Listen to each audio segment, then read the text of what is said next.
Chapter 8:12. To celebrate the release of Blackie's Calamity Descends, update support, there should be a surprise today. I hope everyone supports Blackie as much as they support me. Thank you. The Shire. Brando finally lured the two giant revitalizing spells. Countless brilliance floated from the giant revitalizing spells, making them look a bit like stars in the dwarf stage. Gravity could no longer restrain the burning gas around the star, the inner layer began to collapse, and the hot atmosphere began to expand violently outward. These two light balls almost occupied the size of the end of the square when they expanded violently, and the inside of their bodies flashed with dazzling blue light. The gap between the two giant revitalizing spells was only the size of a carriage, and the gap was shrinking rapidly. Brando accelerated wildly, trying to pass through the middle before it was completely sealed. He activated the charge skill and jumped up from the ground. The narrow passage was almost in front of him, but at this moment, the revitalizing spell's body floated with a layer of flowing light, and they spun like a star ring and crashed into Brando. At this time, countless twisting lines of the law extended from Brando's body, forming two solid walls of light in front of him. The flowing light hit the walls of light heavily, and the lines of the law shook violently, flashing with dazzling light. At that moment, Brando's figure suddenly split into a phantom, and the wall of light behind him was quickly shattered. The sky was swallowed by the brilliance, but he had landed firmly on the ground. Looking back, the giant revitalizing spells were behind him, and countless icy breaths chased him into the star-like light body. Like moths to a flame, they left a bright spot in the expanding light ball and then disappeared. Brando paused for a moment, then put away his sword and ran to the east exit. On the south side of the square, the changes in the entire Eternal Square were visible. The Kurlutzian nobles were shocked and fearful, shocked by Brendel's strength and fearful of their previous arrogant attitude, while Lenoret frowned and did not say a word. Even Veronica raised her eyebrows. She did not expect Brendel to really lead so many monsters away. Putting herself in his shoes, even if she were to replace Brendel, she would still have to think about what to do. The Count is so powerful. Shido muttered to herself in disbelief. That's just a trick, Veronica said and shook her head. It was indeed a skill, but the problem was that not many people could see through the gaps between thousands of monsters at a glance. Even she could not. It was not until she saw Brando shuttling through the sea of monsters with ease that she followed the little guy's path and found the safe path. But until now, she still did not know whether this path was the only one, or one of many paths. No matter which it was enough to frighten her. If it was the former, then she couldn't imagine how Brando could find the only way out in an instant. If it wasn't, then it meant that the encirclement of these monsters was full of holes in Brando's eyes, and she needed a lot of time and consideration to find even one of them. Veronica looked at the north side of the square with some complicated feelings. Although she was very reluctant to admit it, the young man's intelligence and courage still amazed even herself, and could even be said to be a little uneasy. That young man was an Erewhon, and the most determined Erewhon she had ever seen. The female Legion commander lowered her eyelids, and for a moment she could only think that there were many outstanding young people in this generation of Cruz's people, but compared to Brando, it was like comparing the bright moon to a firefly. If only there were such young people in Cruz's people, how good would that be? She shook her head gently. Brando certainly did not think that Veronica would misunderstand his actions and overestimate his ability. In fact, the icy breath wrapped together like a tide made him not have the heart to think too much. He was beginning to feel that the problem was beginning to become a little tricky. The square gradually turned into a towering promenade in his vision that led to an unknown area. This direction should be the promenade of meditation, the exit of the central labyrinth, a very famous area in the holy cathedral of the Hibernator. If he remembered correctly, there was an unknown hall not far ahead. The area of the hall was not much smaller than the Eternal Square, and the valuable thing was that there were no wandering monsters. It was almost a natural place to move, and Brando planned to turn there. But the problem was that this time he had pulled too many monsters. Before this, it could be said that no one had tried to pull all the icy breath and two giant revitalizing spells in the Eternal Hall together. The more monsters there were, the slower it would be to turn, and he didn't want to be surrounded by monsters when he turned back. But after thinking about it, he couldn't find a reasonable way to avoid it. He didn't want to use the elapsed pointer. Although the bet was over and it wasn't considered cheating, it was still painful to burn experience. Especially since he had just activated his elemental activation, it wouldn't be fun if he fell below the realm. But Martha seemed to be on his side this time. Just when he couldn't figure it out, a little light suddenly appeared in the darkness in front of him. Brando's heart skipped a beat. It was naturally impossible for there to be players in this dungeon, and the disciples of the Black Flames had not yet entered the holy cathedral of the Hibernator at this time. Apart from them, the only ones moving in this holy cathedral could be Erek and the members of All for One.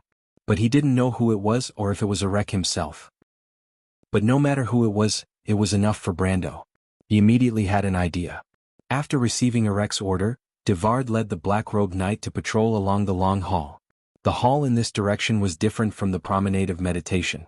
The black hall was empty, and there were long arched windows embedded in the walls.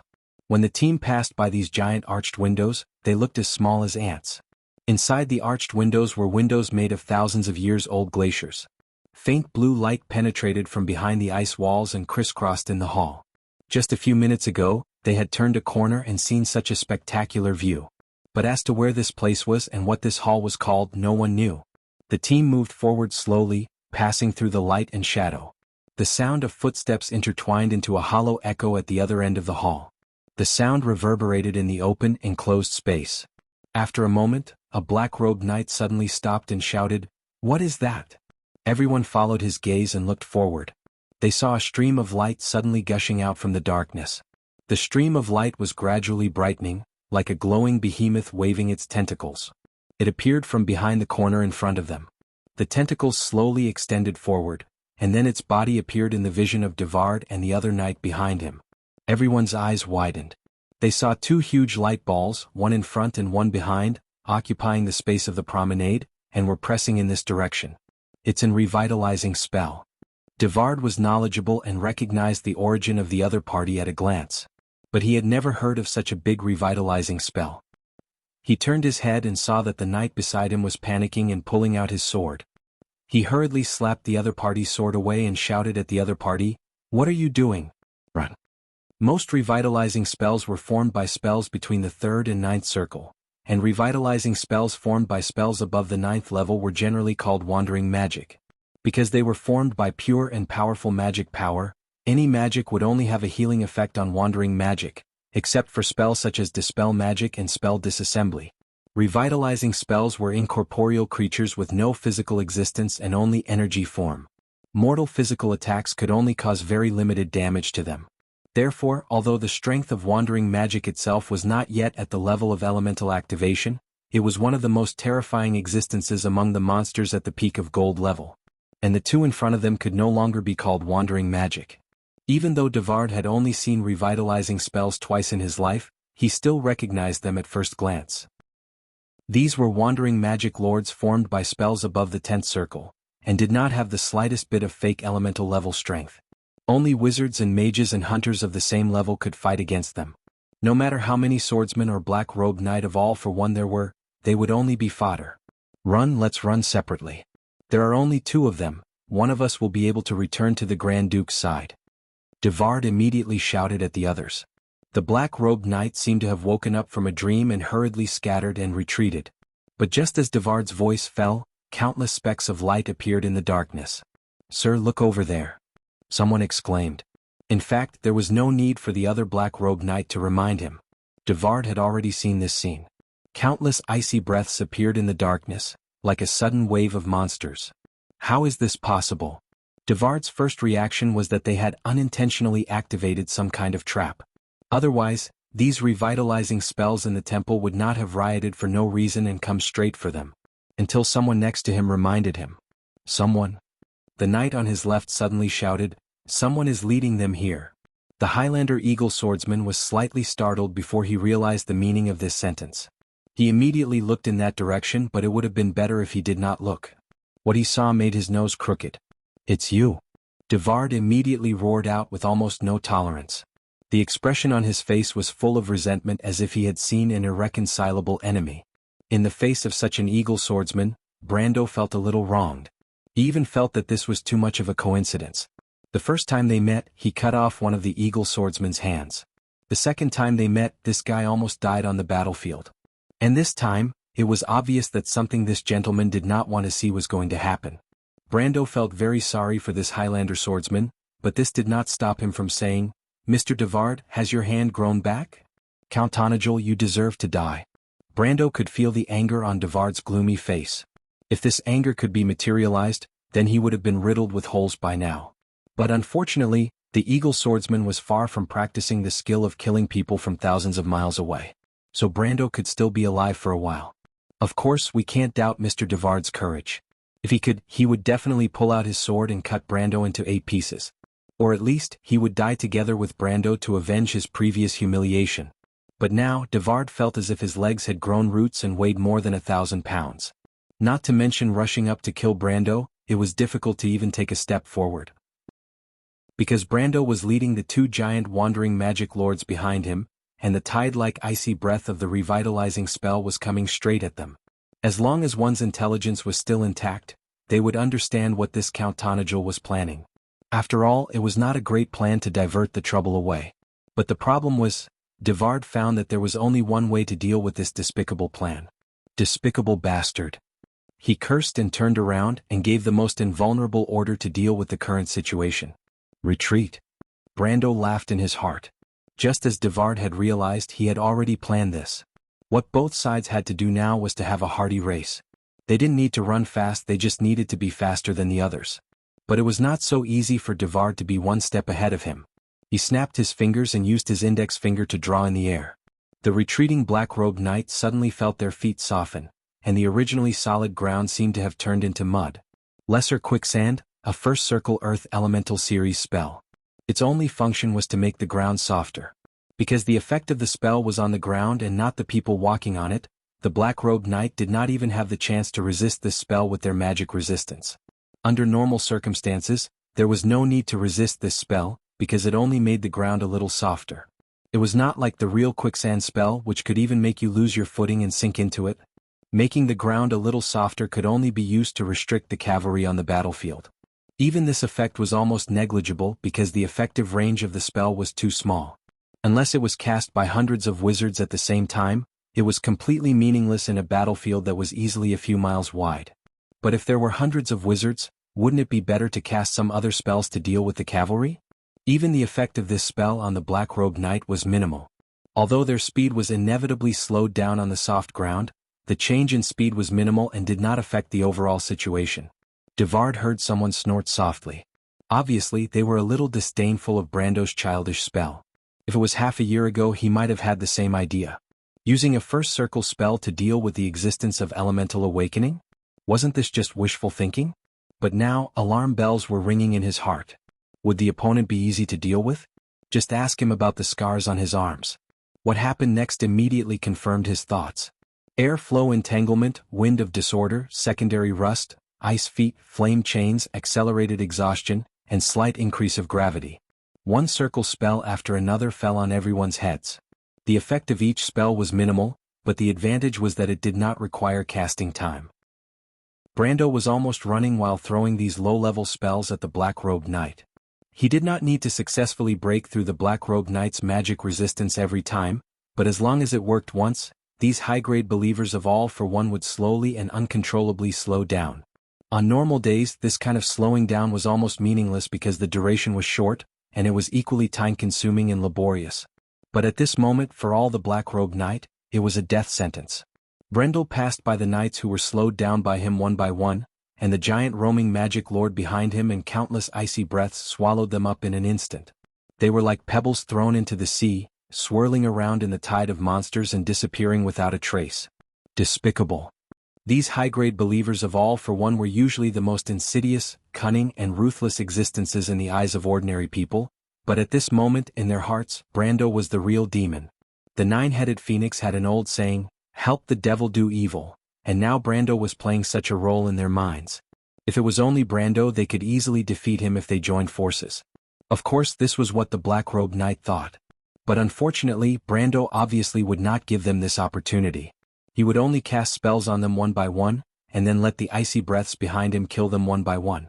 This was simply a blatant attempt to intimidate others by intimidating others. Of course, there were also a few black-robed knights who could not bear the humiliation. They drew their swords and turned back, wanting to rush up and perish together with Brando. But unfortunately, they soon realized such a problem. It turns out that this guy is an elementalist who has been holding back, but his swordsmanship is surprisingly good. Then, with such a surprise thought, they were swept into the group of monsters behind by Brando's 9 luminary sword art. The knights were reduced one by one and soon, only Devard was left in Brando's vision. And this eagle swordsman was indeed a Rex confidant. Brando felt that he might have some kind of magic equipment like the Talisman of Meditation or the Brooch of Secondary Spell Resistance. When the first and second circle spells hit him, they disappeared without a trace. He tried to release a third circle fire arrow, and as expected he staggered and left a charred mark on his back. It was indeed the Talisman of Meditation. The Brooch of Secondary Spell Resistance could resist spells below the fourth circle, but Brando still shook his head. He only knew the third circle spell, Fire Arrow, and his magic power was not enough for him to use it repeatedly. After all, it was impossible to rely on a third circle spell to kill an elemental-activated opponent. If only he had a third circle wind bind. As long as he could delay for a second, it would be enough for Devard to suffer. Brando had to face the reality that he was a third-rate elementalist. Not to mention, it was already very difficult for him to cast a second circle spell instantly, and this was thanks to his high will. If he forced a third circle spell to be cast instantly, he might not be able to withstand the backlash. And if he wanted to stand still and cast a spell, he would have to ask the army of frost breaths behind him if they were willing to stop and wait for him. The answer was obviously no. Now Brando had to face two problems. 1. Devard ran faster than him. 2. He seemed to have no way to slow down his opponent. And obviously, our eagle swordsman also understood this after Brando tried a few times. He could not help but show a proud look on his face for the first time. Although he was a little embarrassed, he still turned back and mocked Brando loudly. "You're crazy, do you know what you're doing? Do you plan to keep running like this? Haha, then you'll definitely die before me." After Devard shouted this sentence, he only felt a burst of joy in his heart. It was as if this was the first time he had the upper hand against Brando. But this kind of pride died in his stomach before he could completely show it on his face. Even the slight clue that he revealed instantly froze on his face. He saw Brando looking at him with some pity. If anyone else looked at him like this, he would definitely feel angry, insulted, and belittled. But when Brando looked at him like this, alarm bells rang in Devard's heart. He must be plotting something. He must be planning to scheme against me. Devard was too familiar with this young man in front of him. Although they only knew who the biggest beneficiary of the whole Ampere Seal Peace Conference was after the battle in Ampere Seal, the other party single-handedly plotted their defeat, as if he could predict the future and played them, including the Duke he respected, in the palm of his hand. If there was anyone in this world that could be regarded as a demon, then the other party's appearance must be the same as the face in front of him. Devard felt goosebumps all over his body at that moment. He concentrated on Brando's every move, as if Brando made the slightest move, he would immediately counterattack with countless rehearsals in his mind. But Brando only made one move. He mouthed a sentence to him. Our eagle swordsman was slightly startled. It was not that he did not know how to read lips, but what Brando said to him was too strange. Be careful in front?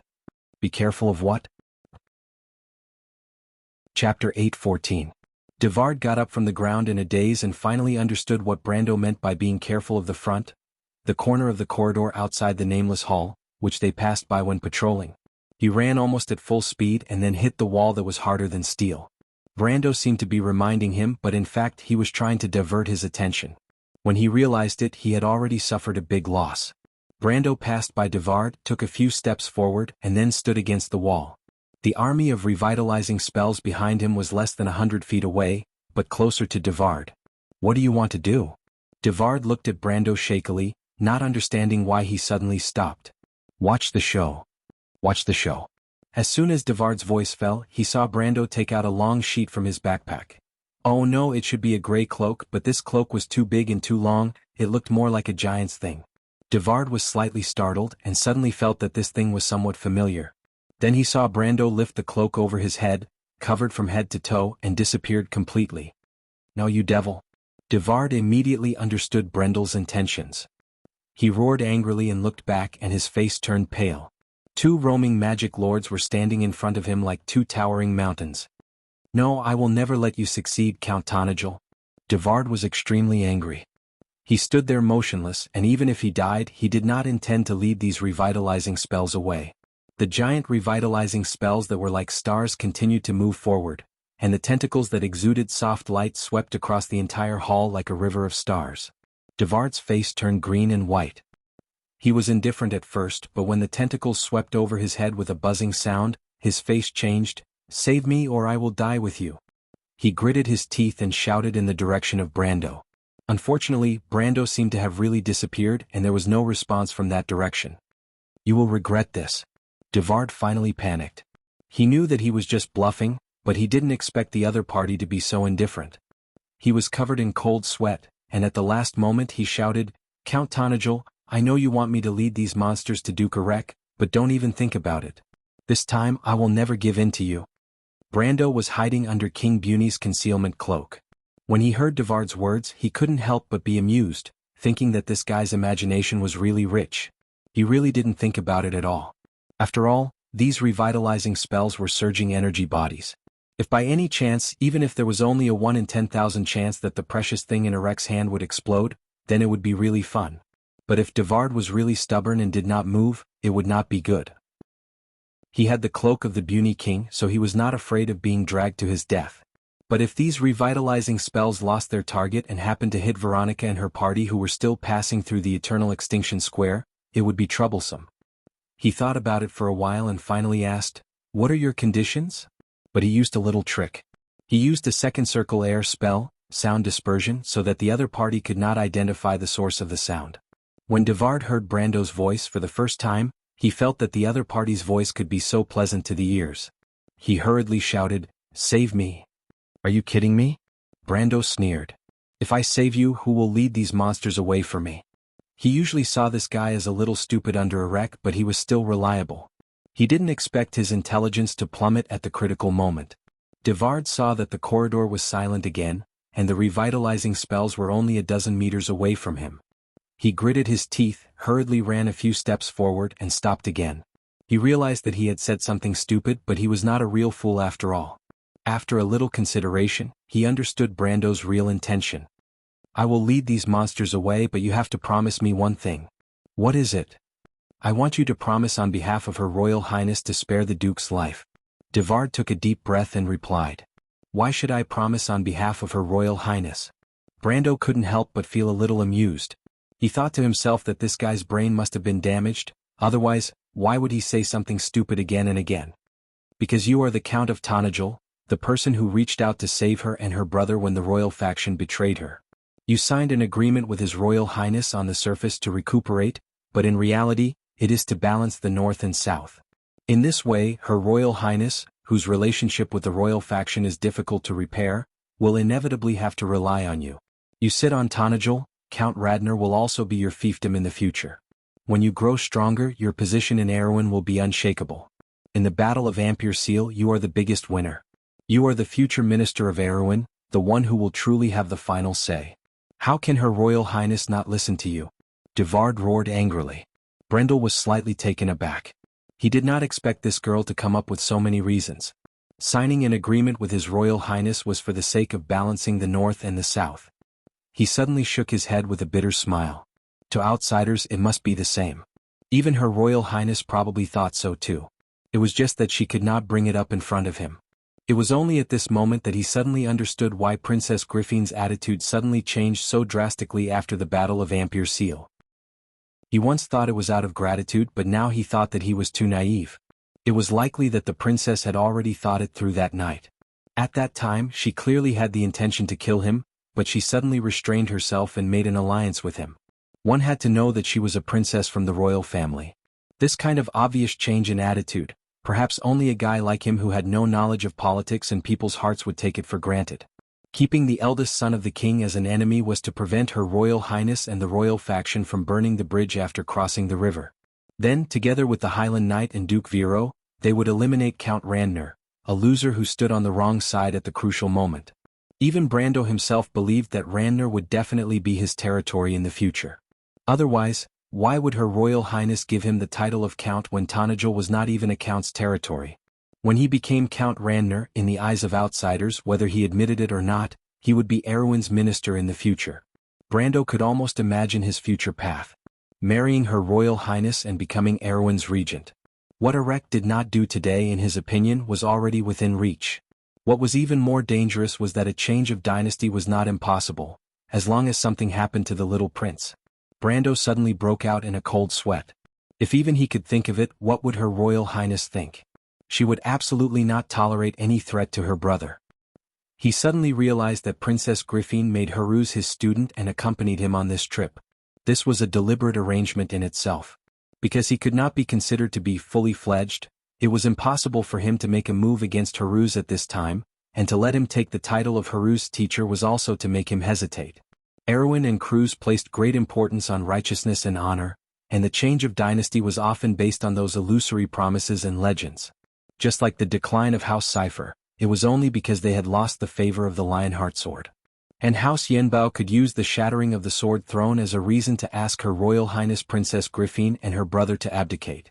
Duke Erek had been in business for several generations, and in terms of strength, it could be said that he had long surpassed the royal family, but he still dared not act rashly and covet the throne. He also needed a reasonable reason to intervene in the change of the king, for example, a political marriage. The same was true for the nobles in the north. No matter how powerful they were, they still had to rely on House Cipher, which had fallen 1,000 years ago, because this was the tradition and the rule that everyone had to follow. And Erwin would absolutely not tolerate a kingslayer, master killer, or a person who plotted to kill his own student to ascend the throne, because these were even more dishonorable. Her Royal Highness really put a lot of thought into this. Brando could not help but sigh. He was almost certain that this was a test, and Maynard, who was by his side, was the princess's spy.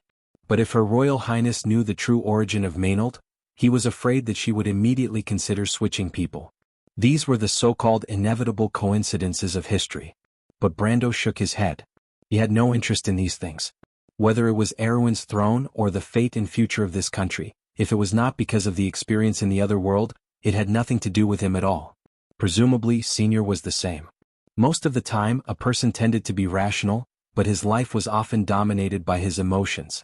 Whether it was Erek, Devard, Her Royal Highness, or even Amandina and the others around him, they would never understand what he really pursued. Perhaps only one person could understand, just like how she once innocently asked, "Brando, what do you want to do?" "I want to be a merchant in the future." He replied that he wanted to save Erwin, and wanted to drag the kingdom back from its set track of destruction. Everyone could think that this was just an excuse, and their lord must have a more ambitious goal. But it was actually that simple. "You want to be a merchant, I want to be a savior." It was as simple as a child saying that he wanted to be a general in the future, or a king. Because he wanted it, so he did it, there was no other reason. Brando chuckled and shook his head. When he took Devard's words as a joke, the latter was in torment. Although it was just a moment, the army of revitalizing spell was already close at hand. Devard simply didn't know what he said wrong. Why did that damn schemer, devil and swindler suddenly stop talking? Even if he wanted him to live or die, at least give him a definite answer. The current situation really made him unable to advance or retreat. If it wasn't for the fact that he had a request, Devard would have cursed at him immediately. But Brando finally woke up, he shook his head and said, "This request is impossible." Although it was a refusal, Devard let out a long sigh. "You are too harsh, Count. Devard, whether Duke Erek lives or dies, it's not up to you or me to decide. What's more, he hasn't failed yet. You are here to arrange for your master's funeral. I'm afraid it's not very good." Brando sneered. "Originally he wouldn't have failed, but after you appeared here, it's not so easy to say." Devard hated in his heart. Erek still didn't know that Brando and Veronica had chased him to this place. This in itself showed that the development of things had exceeded their expectations. Perhaps the Duke still had a backup plan, but the young man in front of him was not so easy to deal with. In fact, he had a strange premonition in his heart. They might have failed long ago, and Brando appeared here just to salvage something. Devard didn't know that his guess was close to the truth, but Brando's words still made him unable to speak. After all, it was true. He couldn't curse his master to fail, right? He pondered for a moment and finally replied, "I only have one request." When he said this, Devard had already rushed forward and distanced himself from the revitalizing spell behind him. "Say it," Brando replied. The giant obsidian door was humming in a low voice. Ko Hua retracted her hand from the door. Streams of light flowed in the texture of the door, and all the streams of light gathered in the central groove, forming a bright nebula. "It's done." Ekis' eldest daughter replied coldly. Behind her, the eyes of the members of All for One flashed with excitement. Only Erek's expression remained unchanged. His face was gloomy as if the whole plan had come to an end, but it had nothing to do with him. "I have opened this door for you as promised, but you don't seem happy, human?" Ko Hua was keenly aware of this and she asked absent-mindedly. Humans and civilization are one step closer to their destruction. What's there to be happy about? Erek replied faintly. Huh. Ekis' eldest daughter showed interest for the first time. Her lips under the shadow of the hood also floated a curious arc. I thought that was your life's goal. Now that your wish has been achieved, shouldn't you be satisfied and excited? That is indeed my life's goal. Erek was silent for a while before replying in a hoarse voice, but if there is a final outcome that is inevitable, then it will seem ordinary. Civilization is drifting away on the path of stupidity. Their destruction is just a path they brought upon themselves. But in any case I am still one of them. Their destruction is our destruction. What's there to celebrate? Then why are you still doing it? Ko Hua felt more and more confused about these strange humans. They were not the golden race. The golden race was the servant of the divine people and the staunchest defender of order. They were not the silver people. The silver people were the followers of the law. From the wilderness of the Four Territories to the shallow sea, from the border of the Black Forest to the most distant elemental frontier, they monitored and witnessed the changes of order. They had never heard of a traitor among the golden race or the silver people. But these people in front of her were the last generation of the Black Iron people. It was Ko Hua's first time dealing with these humans, but she felt a strange feeling from them. She seemed to have realized something, but immediately shook her head and threw this strange premonition to the back of her mind. After a roar, the giant obsidian door gradually retreated to both sides, revealing a dark corridor behind.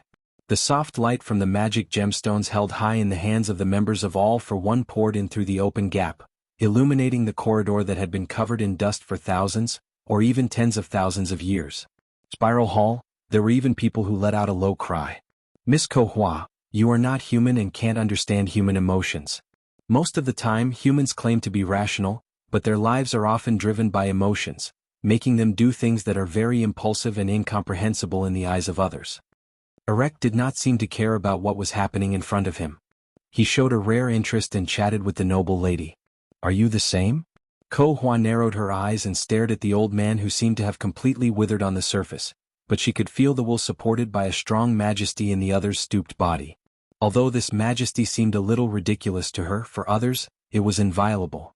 I am also human, I am not excluded. Erek replied. Let order return to truth. Don't you agree that this is a great purpose? Ko Hua asked again. This is indeed a great purpose, far beyond those flies about power and interests. I have seen too much stupidity, so I finally chose this path. In order to ensure that I am correct, I have even read a lot of literature and information. Few people know that I have studied for a long time in the White Tower of the Bugas. I participated in the last Holy War, but everything I have seen is confirming my guess. The Flame King established crews for only 1,000 years. Do his descendants remember the glory of 1,000 years ago? The Wind Elves betrayed their sages almost immediately. The Sun, Moon, and Star Elves, where are the Moon Elves and where are the Star Elves? Today's fanzine is vulgar, and has long lost the transcendence of the past. Civilization and order is nothing more than a simple repetition of mistakes for 1,000 years. I am tired of this cycle of sameness. Instead of letting the future generations repeat the tragedies of their predecessors, it is better to end it once and for all. Ko Hua raised her thin eyebrows slightly, probably not expecting to elicit a long speech from the old man. But she immediately asked with her usual sharpness, I hear you speak with a strong sense of righteousness, but it is not difficult to hear the resentment in your words, human. I've never acted in the name of righteousness. I just want to make sure that what I do is right. You're right. My personal anger is my motivation. But that's my own secret. There's no need to tell outsiders. He shook his head as if he didn't want to continue on this topic. The team moved slowly along the dark passage. After passing through a long and narrow arched door, an open space suddenly appeared in front of them. It was a spherical hall. There were similar arched doors in all directions of the hall. Each path extended from the arched door, forming a long bridge that spiraled to the center of the hall. There was a huge platform there. But the platform was not empty, but there was a stone throne, and a purple crystal was floating on the throne. When the members of All for One entered the hall, they saw a tall blue figure sitting on the throne, standing up to greet them. Humans, this is not the place where you should be. If you retreat now, you will still have room for regret. When the blue figure spoke, the whole hall buzzed. The witches once said that there was magic in language, but at this moment, the members of All for One finally understood the truth of the legend. The other party's words were not loud, but when the voice came, it was like a stormy sea. Every word seemed to be intertwined with lightning and thunder. It was obviously just a short warning, but everyone, including Erek, felt as if they had fallen into an endless storm. They were trudging through the biting cold wind, and in front of them seemed to be looming the peak of the mountain where the storm stopped. In all directions there were endless glaciers, and in the blink of an eye, they would be completely buried under this 10,000-year-old ice. In just a short sentence, everyone understood the identity of the tall figure in front of them. Milos, the god of frost giants. Even Ko Hua bowed and greeted with a clear voice, "Lord Melandal, long time no see." The voice sighed, "Little Ko Hua, I thought you had stayed away from the war. It seems that things still don't go as you wish." As soon as the voice fell, the illusion in front of Erek and others finally disappeared. P.S. There is one more chapter later. Today's update is almost 11,000 words. Everyone, please give me your strength, support, and monthly votes. Work hard this month and strive for full attendance. Chapter 8:15. Little Ko Hua, I thought you had distanced yourself from the war. It seems that things still don't go as you wish. The voice sighed. I can't help it, Lord Melandal. The blue figure nodded and stopped talking to Ko Hua. Instead, he turned to Erek and the others and said, I know why you are here, but you may not know the truth behind what you are doing. You are the Black Iron people, and according to my agreement with the crystal, I will not make things difficult for you. The awakening god is under this throne. You can choose the future of this world for yourself. After that, he took one last look at Ko Hua, and his figure gradually faded and disappeared. Only Erek and the others were left in the hall. I didn't expect that agreement to be true, Erek said in a low voice. The crystal dragon made an agreement with the gods that the generation of Black Iron could decide their own destiny. The gods stayed away from Wond and no longer interfered with everything on this land. The so-called Azure Night breaking the sky was just an opportunity at the beginning of this history. I'm very curious about what happened before and after the Battle of Ebabel. He looked at Ko Hua, but the eldest daughter of Ekis kept her mouth shut this time and did not answer. That must be a big secret, Erek thought. But this secret was destined to be buried under the dust, because once Milos woke up, that dark soul would take advantage of the situation and enter. The giant god Milos would no longer be the guardian of order, but a true dark giant. Under its power, Erwin would usher in true dusk. At that time, the so-called secret would be worthless because the dead did not need secrets. He looked at the others and said, Let's do it. Open the portal to the Sulphur River near the throne. The eyes of the members of All for One flashed with excitement as they walked along the spiral bridge to the central platform. Erek watched this scene quietly, then turned to Ko Hua and said, Once that soul obtains Milo's body according to the agreement, you will be free. This is also the agreement between you and Lord Ekis. We have no intention of offending you. Ko Hua nodded as if he didn't mind such a small offense. She looked in a certain direction in the hall and replied softly, It seems that your guest has arrived, human. Erek was slightly startled and then he looked up in that direction. A moment later, a group of people appeared in that direction. It was Veronica and her group. And at the same time that Erek discovered the other party, Veronica apparently also discovered the existence of All for One, Erek. It was Veronica's voice. I didn't expect you to fall so low. You're a descendant of the nobles, but now you're standing side by side with the enemy of civilization. Your actions have shamed your ancestors. From this moment onwards, the banner of the Sprinting Wolf clan will no longer flutter. A clan will fall apart because of his unfilial descendants. And that is what you are doing right now. Erek raised his eyebrows. He didn't expect Veronica to arrive so quickly. But he didn't panic at all. Instead, he replied disdainfully, Cliché Veronica. Being in a high position has made you used to these high-sounding rhetoric. But they mean nothing to me. Family and glory, you can go and say that to those refugees struggling in hunger and cold. The so-called glory is not as meaningful as a copper coin to them. It's the same for me because I don't care about such things at all. Mortals are always burdened by false reputation, so they repeatedly make those low-level mistakes. Veronica, tell me, what are family and glory? He snorted coldly, ignoring Veronica's words. Simply unreasonable, Veronica muttered. This guy is simply crazy. Brando listened to the conversation between the two from behind and couldn't help but smile bitterly. This was probably because of their different identities and perspectives. Although Erek was also a noble, he was obviously more interested in the identity of a cultist. For these lunatics, in the eyes of ordinary people, family and glory were indeed meaningless. In fact, even in his opinion, he had to admit that Erek's words made sense. Indeed, in many cases, the so-called glory was actually worthless. Nobles like to use the sense of glory as the standard of all things in the world, but in Brando's opinion, this was at best a noble standard. But he just thought about it and didn't dare to say it out loud. He understood that he had such an idea because half of the soul in his body came from another era, and in the current wound, Veronica's previous words were still relatively mainstream. Brando didn't want to be a non-mainstream and didn't want to be taught a lesson by this army commander in private, so he wisely chose not to be entangled with him on this issue. But this didn't mean that he agreed with Arek's view. Arek, the Black Iron generation can control their own destiny, but it doesn't mean that you can control the destiny of others.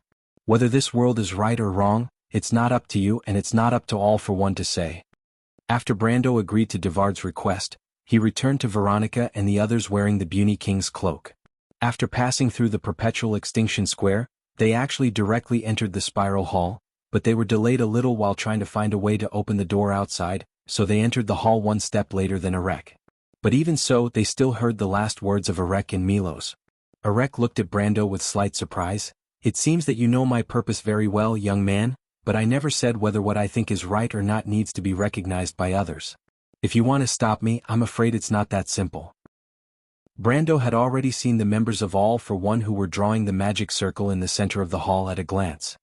He narrowed his eyes. The whole hall was exactly the same as he had seen in the game, except for the columnar crystal suspended above the throne. He carefully thought about it and confirmed that he had not seen anything similar. It seemed that this was indeed the first time the Holy Cathedral of the Hibernator was opened, and it was slightly different from the later generations. "That crystal is a little strange, but there's nothing wrong with it. Our primary goal is not the magic circle in the center, but the star-shaped stone in Arek's hand," he immediately reminded. Veronica nodded. Since the battle was inevitable, she did not hesitate and directly ordered, "Everyone concentrate on attacking the magic circle in the center of the hall." Brando was slightly startled and he couldn't help but look back at the female Legion commander, but although the other party verbally gave such an order, her eyes never left Arek. He thought for a moment and understood the thoughts of the female Legion commander.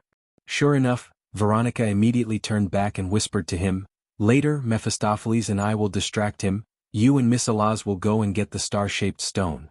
Brando nodded. He had to admit that the Legion commander of the Cruise people was indeed worthy of her reputation. Veronica gave the order, and the atmosphere in the hall suddenly became tense. In fact, the military officers of the Cruise people had begun to spread out on both sides of the hall, standing on the bridge and shooting at the central platform with magic bows. Although these aristocratic knights were usually pampered, most of them were at least in the gold realm, and under the preemptive strike, 2 of the believers of All for One fell to the ground immediately. One of them was shot in the face and his whole head almost exploded like a smashed watermelon, while the other was pierced through the arm, but compared to the other, it was only a minor injury. Only then did the cultists react, and propped up a magic shield on the platform, blocking the follow-up attacks. As soon as Brando saw the shield, he immediately understood that there was an elemental awakened wizard on the platform. The Wall of Truth was at least an 8-circle spell. The effect of the spell was to forcibly separate the inside and outside of the wall into 2 different worlds, completely immune to all physical attacks. Even the Shire could not cast this spell.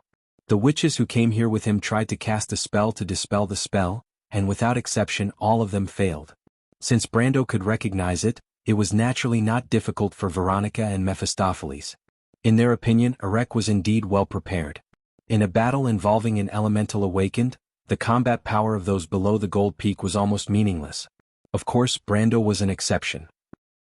Before the elemental awakening, he had fought with elemental awakened enemies more than once. Of course, that was also thanks to the Planeswalker system.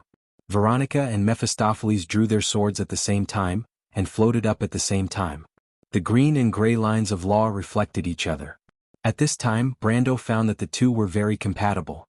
One was a gray sword saint, the other a green sword saint.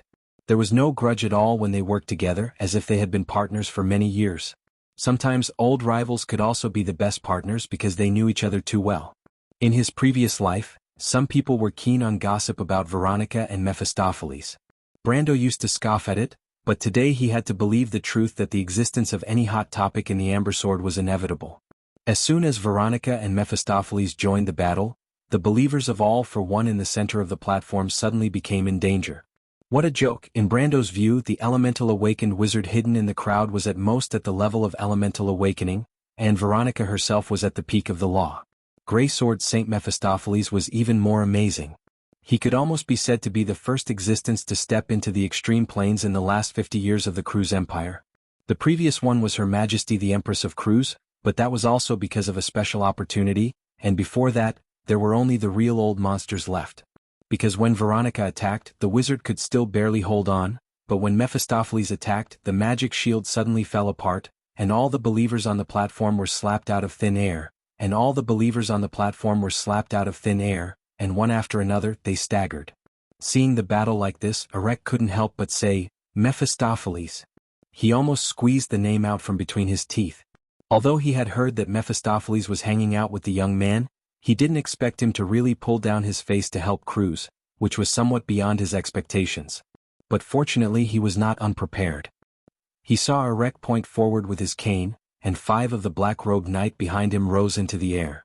Flying without the help of spells was the most obvious sign of elemental awakening, but Erek actually had close to double digits of elemental awakening by his side, which made Brando wonder if the other party's position in All for One was too high, or the strength of All for One was too strong.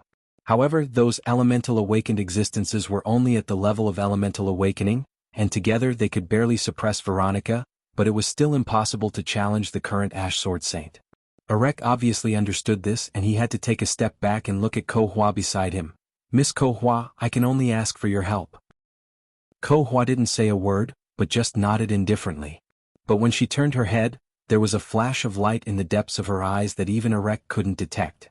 Brando saw another person fly up from the group of All for One in less than a moment, and was sighing in his heart that Erek had a lot of talents under him, but suddenly he realized that something was wrong. Looking up and taking a closer look, the conspicuous white hair and red eyes of Ekis' eldest daughter were simply too eye-catching. Brando felt that something was wrong. Wasn't this the slightly dim Ko-Hua? He was simply too familiar with her, the ice beauty of the holy cathedral of the Hibernator.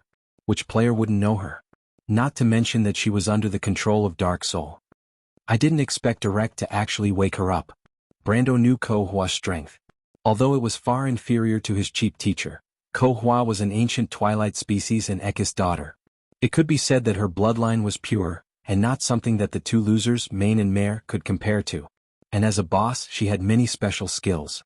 If she was caught off guard, Veronica and Mephisto might really suffer a big loss. Thinking of this, he hurriedly reminded, "Be careful, teacher, Sir Legion Commander, that's Ko-Hua."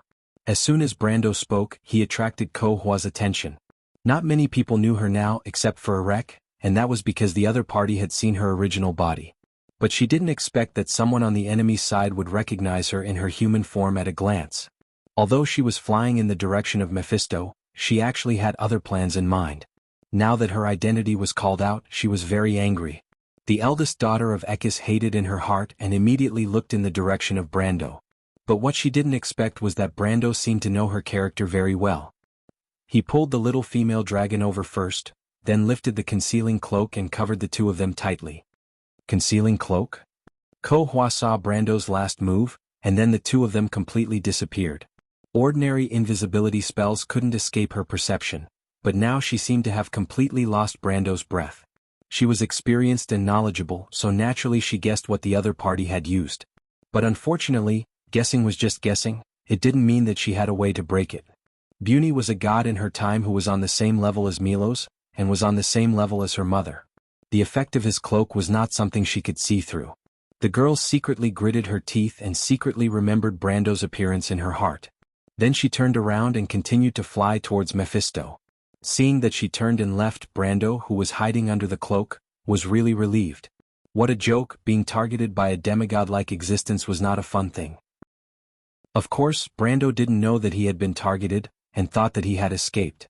While he was relieved, he noticed that Alaz next to him had a look of disdain on her face. "You dare to do it, but you don't dare to admit it." The little female dragon commented incisively. "That was a little arrogant." Brando stared at the little female dragon. "It seems that you still owe me a promise. Believe it or not, I want you to turn into a dragon and fly me over. Anyway, I'm going to trouble Erek." "You dare?" The little female dragon was shocked. Although there were often legends of the Dragon Knight in history, in fact, no dragon was really willing to be someone else's mount. Just like the Dragon Queen Angelica, her mount was just a pure-blooded flying dragon. If Brando really made her his mount, then she would have no face to return to the Dragon Clan in the future. Well, even if she had the face to return, the elders would skin her alive. Wouldn't that be a shame to the Dragon Clan? Of course, although she was threatening on the surface, in fact, she was still a little scared in her heart.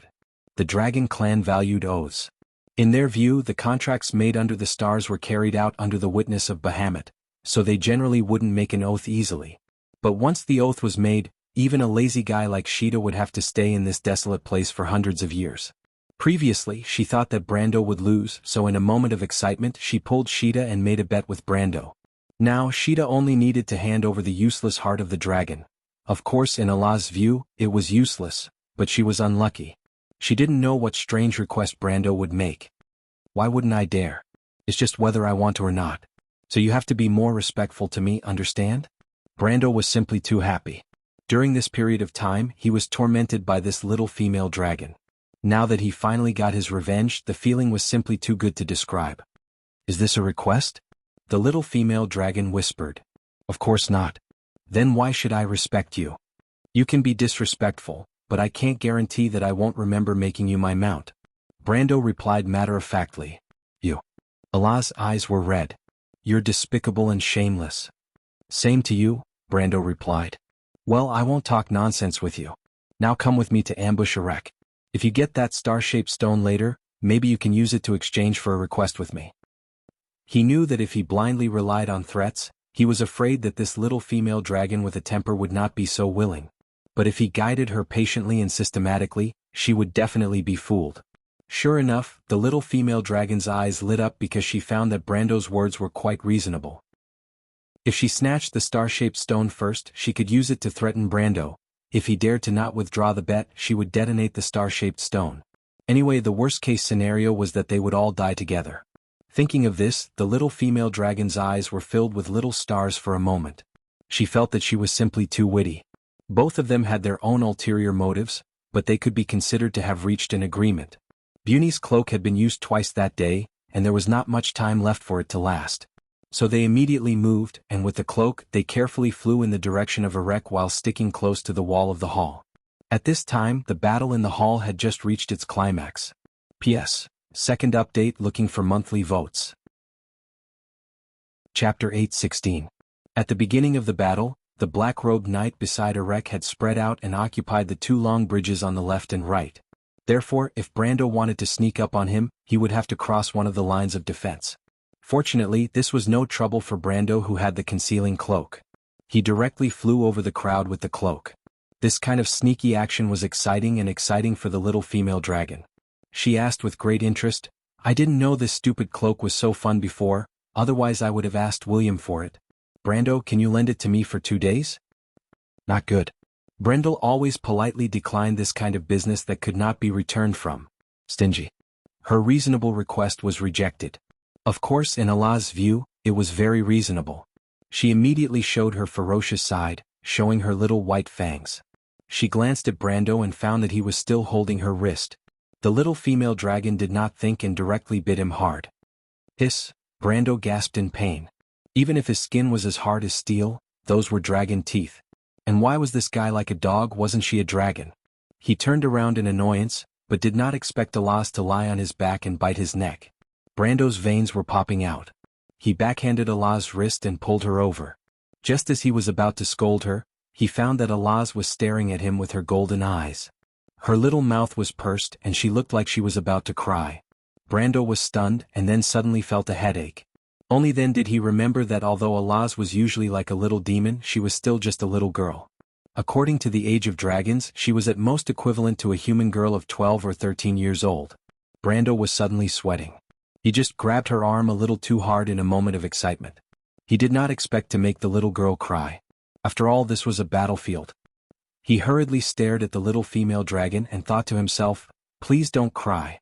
Although the Buni King's cloak can cover it, it's not awesome enough to watch a movie in it. You're hurting me. Allah's retracted her arm and said softly. Even in his deepest nightmares, Brando had never imagined this side of the little female dragon. He thought for a moment and realized that he did not seem to have the talent to coax girls. If it was someone like Freya, he could still reason with her, but in the face of an unreasonable little girl like Allah's, he was helpless. He was stunned for almost a second before he said, "I'm sorry. No one has ever been so mean to me since I was young." Alaz looked at him with red eyes. Damn, Brando finally understood. She was definitely acting coquettishly. This was the little girl's trump card. But what could he do? They had already crossed the last long bridge and were less than 20 meters away from Erek. Erek was surrounded by a row of black-robed night guards on both sides.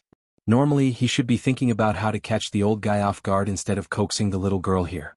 This was really the most dangerous situation in history, Brando thought. He could bet that if he did not settle Alaz, the little female dragon would definitely make a scene later. Forget about attacking Erek later, it would be amazing if she did not become immortal. Brando looked at Alaz. Of course, he knew what the little female dragon wanted. He just had to look at where her red eyes were looking. Anyway, it was nothing more than the Beauty King's cloak in his hand. Brando gritted his teeth but still said softly, "Okay, don't cry. I'll lend you the cloak later, okay?" "What do you mean okay?" Alaz's face was still wet, but she wrinkled her nose in disdain. "You don't even know how to coax a girl. Can't you be gentler? So perfunctory. Let's do it again."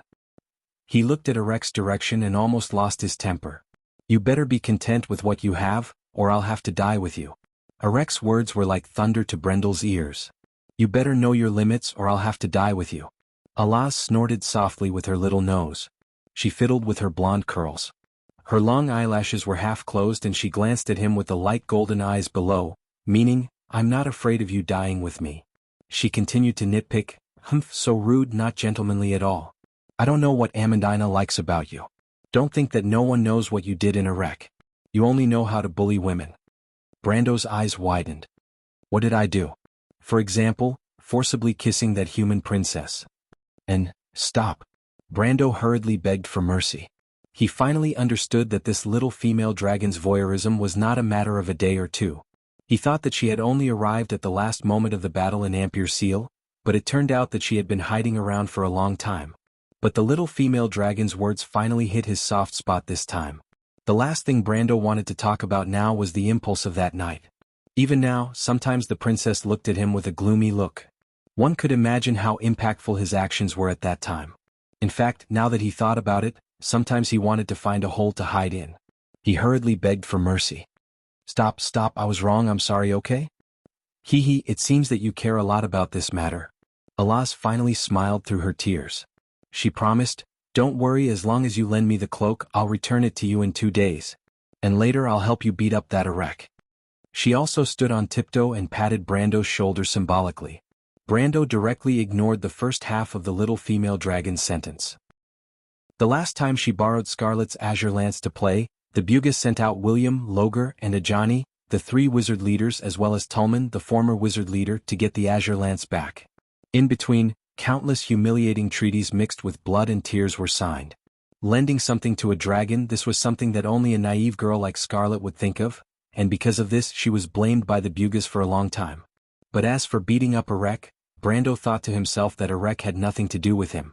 The Battle of Ampere Seal was already considered the end of their feud, and now, at best, it was just beating a dog in the water. The real victim this time was actually Cruz's people, and he was just doing his job. Since the victim did not ask for it, why did he have to be the bad guy and beat up Erek? Brando could only say that he could not understand the little female dragon's thinking logic. But the little female dragon's next sentence immediately messed him up. "I know you like that mixed-blood princess, right? That damn old man dared to steal your bride, even I can't stand it, so beating him up is only right." Alaz licked her lips, her sharp little tongue licking her lips until they glistened. Her eyes were also shining, and the violent elements in them were obvious. Brendel almost spat out a mouthful of blood. "What the hell is this?" He hurriedly stopped the little female dragon from continuing, otherwise who knew what she would bring up. Besides, they had been delayed long enough, and any further delay would affect the situation. In fact, he had already seen Veronica looking around in midair in the hall. Needless to say, she was obviously looking for him and Alaz, and wanted to see why they had not appeared yet. Brando raised a finger and motioned for Alaz to keep quiet. At this time, the 2 of them had already flown over Erek's head. The black-robed knight around the Duke was very tight, and he looked left and right, and it seemed that he could only attack from behind. But behind Erek stood a figure in a black robe, neither dressed like a knight, nor like a cultist priest. Brando was a little unsure of the person's depth for a while, But Erek dared to let this person protect his back. Obviously he trusted his ability very much, and thought that he at least had the strength of elemental activation. Can you see through that guy's depth? Brando looked for a long time and had no clue, but the Beauty King's cloak only lasted for the last 10 seconds, and he had to turn back to seek the little female dragon's ability. Weird. I smell our scent on that guy, Allah said and sniffed deliberately, then frowned. You mean that's a dragon? Brando was startled and was glad that he had not acted rashly. What? I didn't say that, the little female dragon rolled her eyes at him. I said that he has our scent on him, but I'm not familiar with this smell, at least I haven't smelled it before. As long as it's a dragon that lives in Wond, there's no dragon that I don't know. If he really is a dragon, then he must be from other continents. She thought for a moment, then wrinkled her nose and added with some disdain, of course, in fact, it's not only dragons that have the blood of the dragon race flowing in them, we also have some inferior distant relatives and may also be those things. In short, you need to confirm it yourself. You might as well not say it. Brando saw Alaz showing her sharp teeth again and hurriedly stopped her. Don't you want to bite for a while? I want you to bite as much as you want, but not now. Later I'll deal with Erek, you help me deal with the strange guy behind. No, what if it's a dragon? I don't want to fight my own people. Alaz shook her head like a rattledrum. Well, then you go deal with Erek and I'll help you deal with that strange guy. Brando thought for a moment and felt that this was more feasible. Although the little female dragon was not very reliable, she was still much stronger than him, and after all, she was still a dragon. But no matter how he looked at Alaz, she looked like she had succeeded in her conspiracy, and he did not know what this girl was scheming about. The last 3 seconds of the cloak's duration. Brando did not dare to stay any longer, and immediately pulled the little female dragon to land between Erek and the strange man in the black robe. At this time, the power of King Beauty's cloak was demonstrated. Under normal circumstances, no invisibility spell could completely conceal a person's breath. A low-level invisibility spell could conceal visible light, but could not conceal sound and smell. A slightly more advanced invisibility spell could conceal smell, but the invisibility spell needed to reach the 10th circle of the aura of atmosphere. But no matter what kind of invisibility spell it was impossible to make you invisible face-to-face in front of an elemental-activated opponent, because once you entered the field of elemental activation, the lines of law would naturally surround your body, and in any case your existence itself would affect the laws, which could not be concealed. But Brando held up the concealing cloak, and was only 3 feet away from the strange man in the black robe in front of him, and almost the same distance from Erek behind him, so the two of them did not notice at all. Brando made a gesture, and he and the little female dragon immediately stood back to back. The cloak was almost at the last second, and Brando also glanced at the appearance of the strange man in the black robe in front of him. Unfortunately, the other party's face was completely hidden under the hood, and it was impossible to see clearly. He only saw a pair of shining golden eyes, which were very similar to Allah's. Was it really a dragon? He could not help but feel his heart skip a beat. And at this time, Allah's had already made her move on Erek.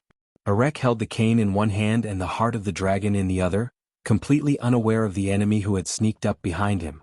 The little female dragon directly lifted the cloak, and even without any fancy movements she stretched out her claws and dragged Erek back, and then her right hand took advantage of the momentum to snatch the star-shaped stone from Erek's hand. Erek was stunned for a moment before he realized that his hand was empty, and the heart of the dragon had been in the hands of someone else. He stared dumbfounded at the little girl who suddenly appeared in front of him without warning, and asked in a wrong voice, "Who are you?" Then he saw Allah's pair of very distinctive golden eyes clearly, and he lost his voice. Dragon Clan? But Allah's did not have the leisure to pay attention to him, and directly rushed up to punch him in the face. The physical fitness of the Dragon Clan was so strong that Brando also later found out that the little female dragon herself was actually only in the strength of elemental activation, but the power she exerted was already close to the peak of the Law Veronica's strength, and even surpassed it. The Dragon Clan was a natural golden race, and after passing the elemental activation stage, they would directly become golden bodies, and this potential was fully displayed at this moment in battle. Poor Duke Erek, although his strength had also improved greatly after the Battle of Ampere Seal, but unfortunately this improvement was based on his spell-casting ability. His close combat ability could be said to be still at the level of the former Grand Duke who led the army in the past, and against ordinary soldiers it could be said that he could fight against 10 ordinary soldiers, but in front of Allah's he was as clumsy and ridiculous as a child. The instinct of decades of military life made him subconsciously pull out his sword, To block Allah's straight punch, of course, at the moment he was holding the staff that had always been with him. This block would have seemed wonderful to a human at this stage, but unfortunately the little female dragon did not listen to reason, and directly punched his staff, and the staff was torn apart in the air, and then the fist continued to move forward, and smashed into his old face without reservation. Erek suddenly screamed and fell on his back with a nosebleed. "Brando, I've avenged you." Allah screamed very happily, as if she was sincerely happy to be able to avenge Brando. But unfortunately at this moment Brando was not happy at all. Because at the moment when Allah lifted the cloak, before he had time to make a move, the cloaked monster in front of him had already reacted, and saw a flash of snow under its robe. With decades of combat instincts, Brando knew that it was a long sword. It was indeed a swordsman. He had expected a little before because the person's posture looked like a swordsman. But there was also something he did not expect, and that was the speed of the other party's reaction. How could it be so fast? Brando knew at a glance that it was not good. He was unprepared, but his reaction was actually a little slower than the other parties. What kind of concept was this? This was not elemental activation at all. The law moved and there was no need for reaction time at all. This was the damn pinnacle of the law. Another Veronica and he had bumped into her. He saw the cloaked monster with a long sword in one hand, and the other hand lifted the cloak, revealing a lizard head full of bright patterns. F***ck. Brando reacted immediately. It's him. There were many lizard men in Wand, and the lizard men were even divided into many groups. Some lizard men lived in the forest, but most of them were residents of the swamp, but there were also some mutants such as desert lizards and sea lizards. Desert lizards were marked by their red skin, while sea lizards' typical characteristics were their bright patterns that symbolized poison, and the long fins on their arms and thighs. But there were thousands of sea lizard men in Wand, and there was only one sword saint, and that was the sword saint of the Red Ring lizard men. No. When Brando saw this guy, he understood why this guy was here. The Red Ring lizard men were the most famous of the sea lizard men, and they were once the servants of the deep-scale Nagas, and later became their subjects. Of course, this was not a problem. The key problem was that the deep-scale Nagas happened to be one of the Frost Dew Queen's arch-enemies. Obviously, these damned lizard men had heard of the Grey Fin Naga's actions in Ampere Seal, and it was not difficult to infer that they had formed an alliance with the humans, and now, these lizard men had obviously found another ally on land, which happened to be Brando's arch-enemy. It was really a case of enemies meeting on a narrow path. Noon stabbed his sword, and the situation was immediately reversed. Brando did not expect to face a sword saint. In the entire Wand, there were only 17 or 18 sword saints in this era, and they were scattered in the various empires. How could they all gather in Erewhon? And Erewhon was not a place with good feng shui. But when Brando did not expect it, this sword saint who was least likely to appear stood in front of him. This was not like Williams, who was half-baked. Noon itself had the strength of the Law of Pinnacle, and its history of becoming a sword saint was much longer than Veronica's. When this sword stabbed over, Brando became the unsuspecting party. He saw the shining sword tip, and countless thoughts flashed through his mind, but none of them told him how to dodge. 9 Luminary Sword Saint. Stop joking, it was not that fast. Activating the 9 Luminary Sword art required time, and the tip of the enemy's sword was already pointed at his nose. He only had the time to think, either live or die. Even Unyielding couldn't save him. Brendel didn't dare to hope that Unyielding's talent wouldn't treat the head as a vital part. But the moment Brando's blood froze, the floor of the hall suddenly shook, and there was a creaking sound as it tilted downwards. Even the lizard man sword saint did not expect this sudden change, and he could only watch as the sword tip in his hand pierced through Brando's hair. Brando watched the dramatic scene with his mouth agape, and there was only one thought in his mind. Martha bless me who saved my life. P.S. Today's first update, there will be a second update later, please vote, everyone. Chapter 8:17. How could I possibly do that? Freya looked into the air in the direction of the voice. She was so shocked that she stood up from the round table. How could I possibly stop a god from waking up? Her mind was in a mess. She didn't know why Milos would choose her. She was just an ordinary person who had nothing to do with the gods. In fact, she thought her ability to accept things was strong enough. Ever since she escaped from Butchie, the series of changes that happened around her had made her dizzy. She finally sorted out a clue and barely adapted to her current identity as a knight. Then suddenly, a god suddenly asked her to help stop its resurrection? What could she do? Pull out the Lionheart sword and stab the god of giants to death? Of course, perhaps in the legends in the future, it would be written that in the last 10 days of the summer in the year of the sword, the female knight Freya assassinated the last god, Milos, the father of the frost giants. After the Azure Night, she truly ended the era of the gods. Then, these records would gradually be sealed in the scrolls and collected in the lowest layers of the wizard's parchment literature. It would not be mentioned again until thousands of years later. Freya suddenly stopped her delusions and shook her head with a red face. What was this? It was impossible. It was obviously a god. How could he be killed by a mortal like her? Drawing the Lionheart sword, stabbing the giant god to death, and then being recorded in history, was a very ridiculous thing. If Brendel was the one writing history, something like this might happen. Anyway, it was just as ridiculous. She patted her face gently and tried to calm herself down, waiting for Milos to speak. Milos seemed to wait for a while before speaking. It's actually very simple. You just have to pull out the Lionheart sword and stab me to death when I wake up. That's all. Freya widened her eyes and half opened her mouth. She even forgot to stop patting her face. It was as if she had been petrified. She was frozen there. Milos suddenly laughed out loud. You have a rich imagination, little girl. But it's just as you think. Of course it's not that simple. Freya blinked her eyes, her long eyelashes fluttering slightly. She was stunned for a moment before she realized that the giant's father was teasing her. This made her feel a little bitter. What could she say? That was a god. A god joking with a mortal. Was there such a precedent in history? However, even if it was a god, it was still a weird guy with the same personality as Brando, Freya thought to herself. But after a moment she suddenly reacted and looked over in a panic. You can see what I'm thinking? After all, I'm still a god. Don't worry, little girl, I won't hold a grudge against you for your little offense just now. The voice laughed. That meant that he had actually heard it, but he didn't care about it. Freya's face turned red. She opened her mouth but couldn't say anything. Let's get back to the topic, little girl. Actually, this isn't difficult for you. How can that be? I'm just a mortal. You suddenly want me to stop you from waking up. That's impossible. Freya shook her head. She also felt that she couldn't do it. It's because you're immortal that I chose you, the voice replied. Freya was slightly stunned. She heard the hidden meaning in this sentence. Confused, she asked, why? Because in this era, only mortals have the right to decide their fate. The voice paused. Have you heard the story of the Azure Night? You mean the Azure Night pierced through the sky and caused the stars to fall to the ground, thus bringing about the legend of the mortal era? Freya suddenly felt a little melancholy. She nodded. When I was very young, I heard such a bedtime story. She didn't finish her sentence.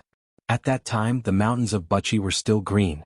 Once spring came, the mountains would be filled with flowers. The flames of war seemed to be a distant term. Who would have thought that 10 years later, there would be such a day? The owner of the voice seemed to have seen the girl's depressed mood.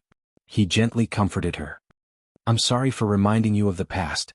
But this story is very important to you and to me. Isn't that a fairy tale? Freya raised her head and asked in a daze. Then do you believe that it has happened before? This was a good question. Freya was stunned for a moment. Did she believe in myths? Regardless of whether it was Erwin or Cruz, there were many myths and legends.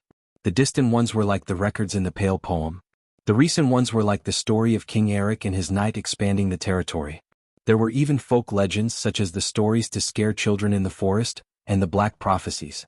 But should people believe these stories? Some of these stories were fabricated, while some were true. However, after tens or even hundreds of years of spreading and more or less exaggerated by art, they had long lost their original features. Perhaps the legend of King Eric was still in front of people's eyes, but the story of the Flame King and the other 3 sages was only left with the glorious narratives on the murals. As for the earlier legends about the twilight, they were so distant that they seemed like a dream.